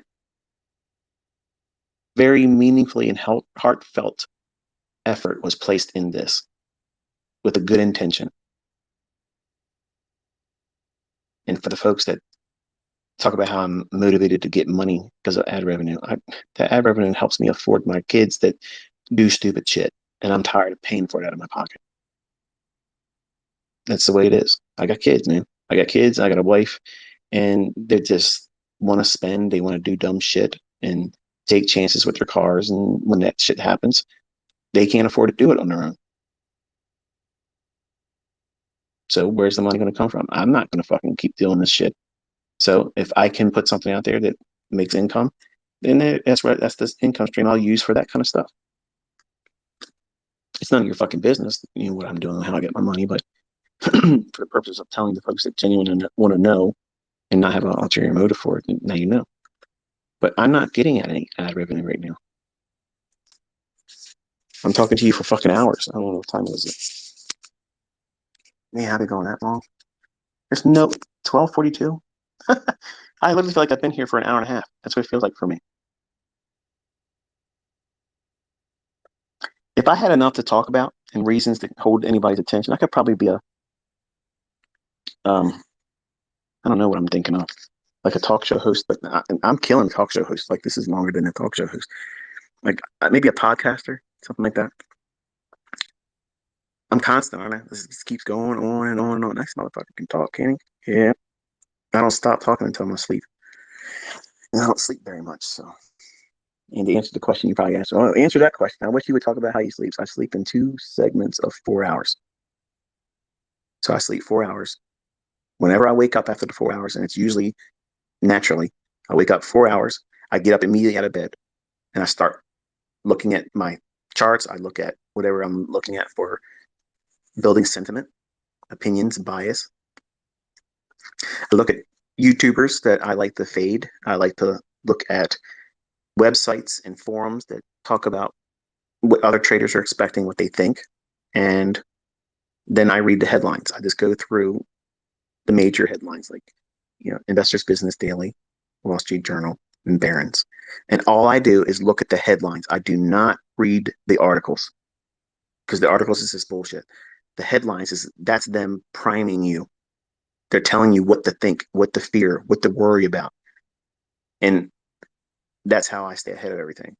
I know what they're trying to do because of the bullshit that they try to engineer. So I sleep in 4 hours. I wake up usually anywhere between 4 hours, 4:15, like 4 hours and 15 minutes, something like that. And then I'm up. I'm moving about, doing what I got to do.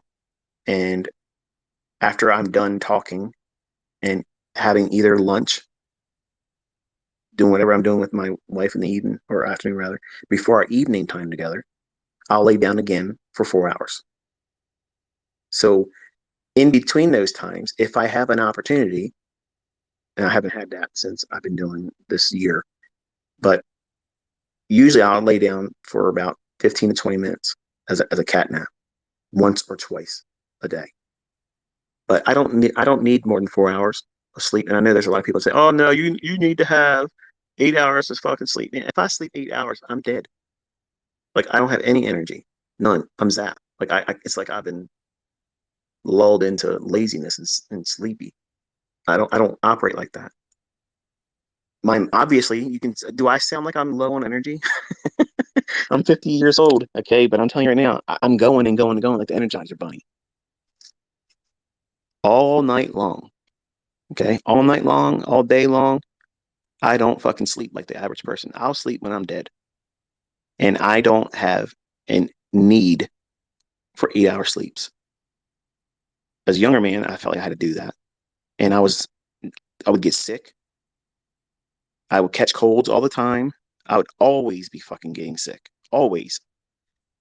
And when I adopted this, and it was a matter of just because of my life and being who I am now, it grew into, well, 4 hours is what I could get. So 4 hours, and then I divided it in the day, and then I found another period of 4 hours. And sometimes I'm not going to be able to stay on the same sleep schedule. Like I'm not always falling asleep at the same time each day. So I go until I'm tired. As soon as I feel myself, like I said earlier in the beginning, I'm fatigued because of the talking. I'm not tired, but fatigued of talking because I went for as long as I did on that live stream, and I hadn't had a break. Like I stayed right here. Like I didn't leave my office here. All I did was stood up, stretched for a couple seconds, and sat down and started the stream that I told you I was going in 15 minutes. I said, no, I got to get it off my chest right now and go.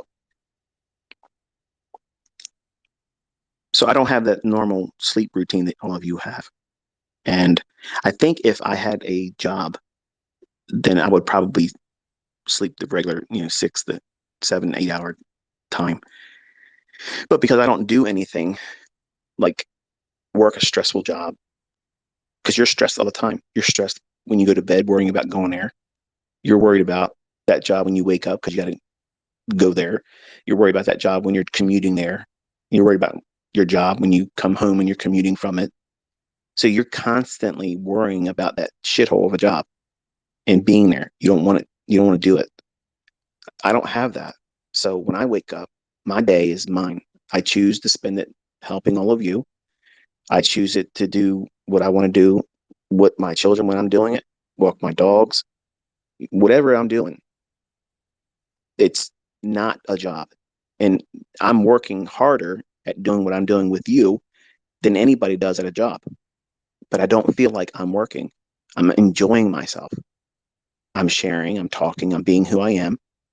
And, I hope it's, viewed as cool to most of you. I'm trying to be personable, trying to be, something other than the guy that just talks about charts and shit. Yeah, I'm a real person. I got real family needs and things that go on. I got kids that don't listen to me. It's the reality of it. You probably had this opinion or held this view that, you know, everything's together, everything's balanced, it's not. It's not. I mean, I have a family, I have in-laws, I have a mother that, isn't close to my children. She has not even seen my two youngest kids except for the day they were born and never seen them since. Could you exist as a grandmother and do that? That's the person that birthed me. She's not supposed to be a mother. She should have never been a mother. But to say that, I wouldn't be here. So it's kind of like a weird thing to say it, but she should have never been a parent.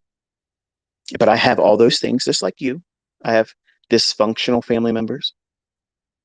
My in laws, they cannot manage money. You can't help them. You give them something, they lose it. You give them money, they waste it. You can't do anything for them.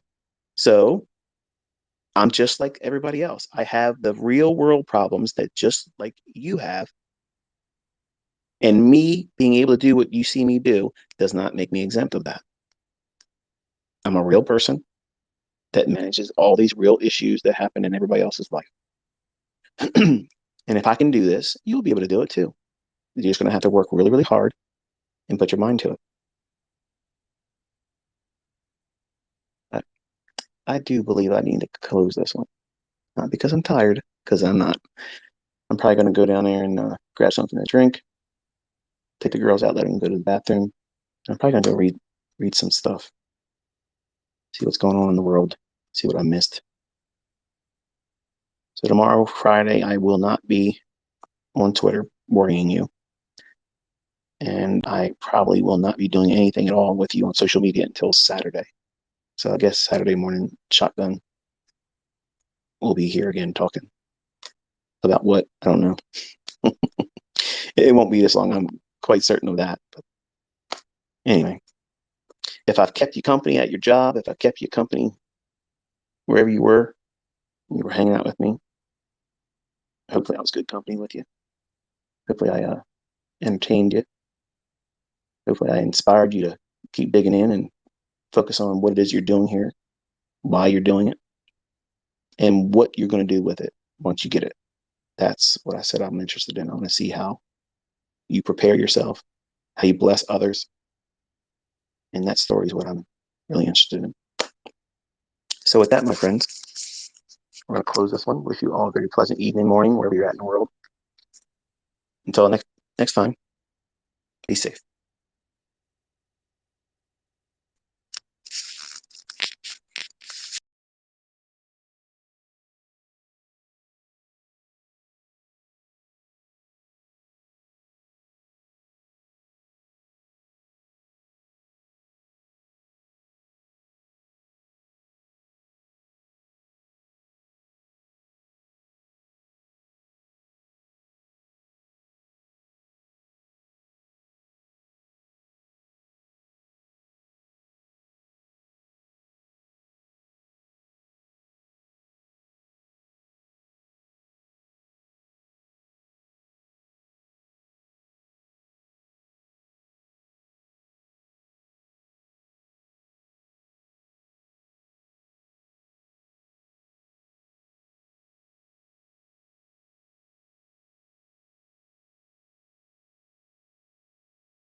I don't feel like I'm working. I'm enjoying myself. I'm sharing, I'm talking, I'm being who I am. And, you know, and, I hope it's, viewed as cool to most of you. I'm trying to be personable, trying to be, something other than the guy that just talks about charts and shit.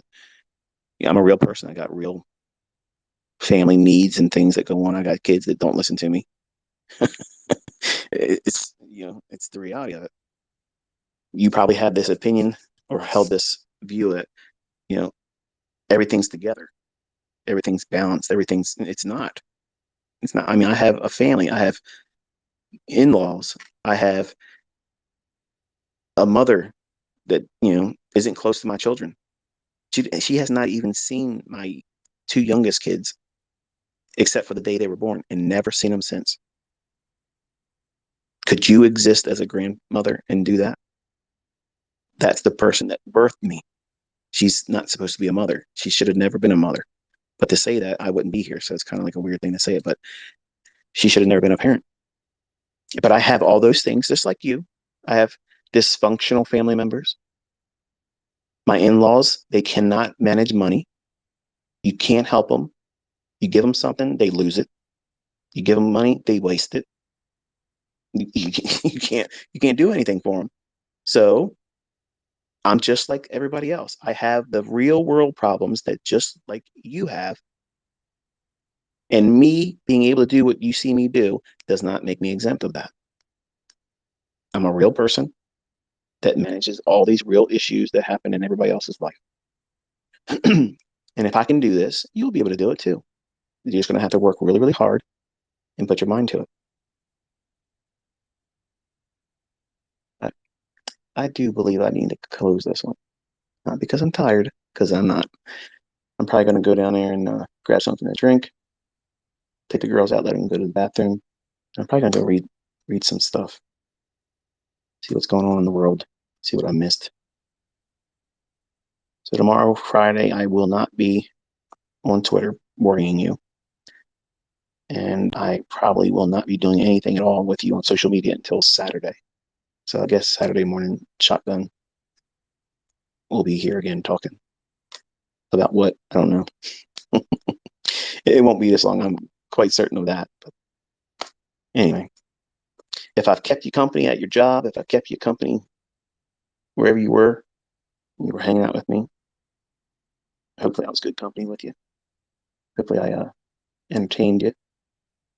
Hopefully I inspired you to keep digging in and focus on what it is you're doing here, why you're doing it, and what you're going to do with it once you get it. That's what I said I'm interested in. I want to see how you prepare yourself, how you bless others. And that story is what I'm really interested in. So with that, my friends, we're going to close this one. Wish you all a very pleasant evening, morning, wherever you're at in the world. Until next time, be safe.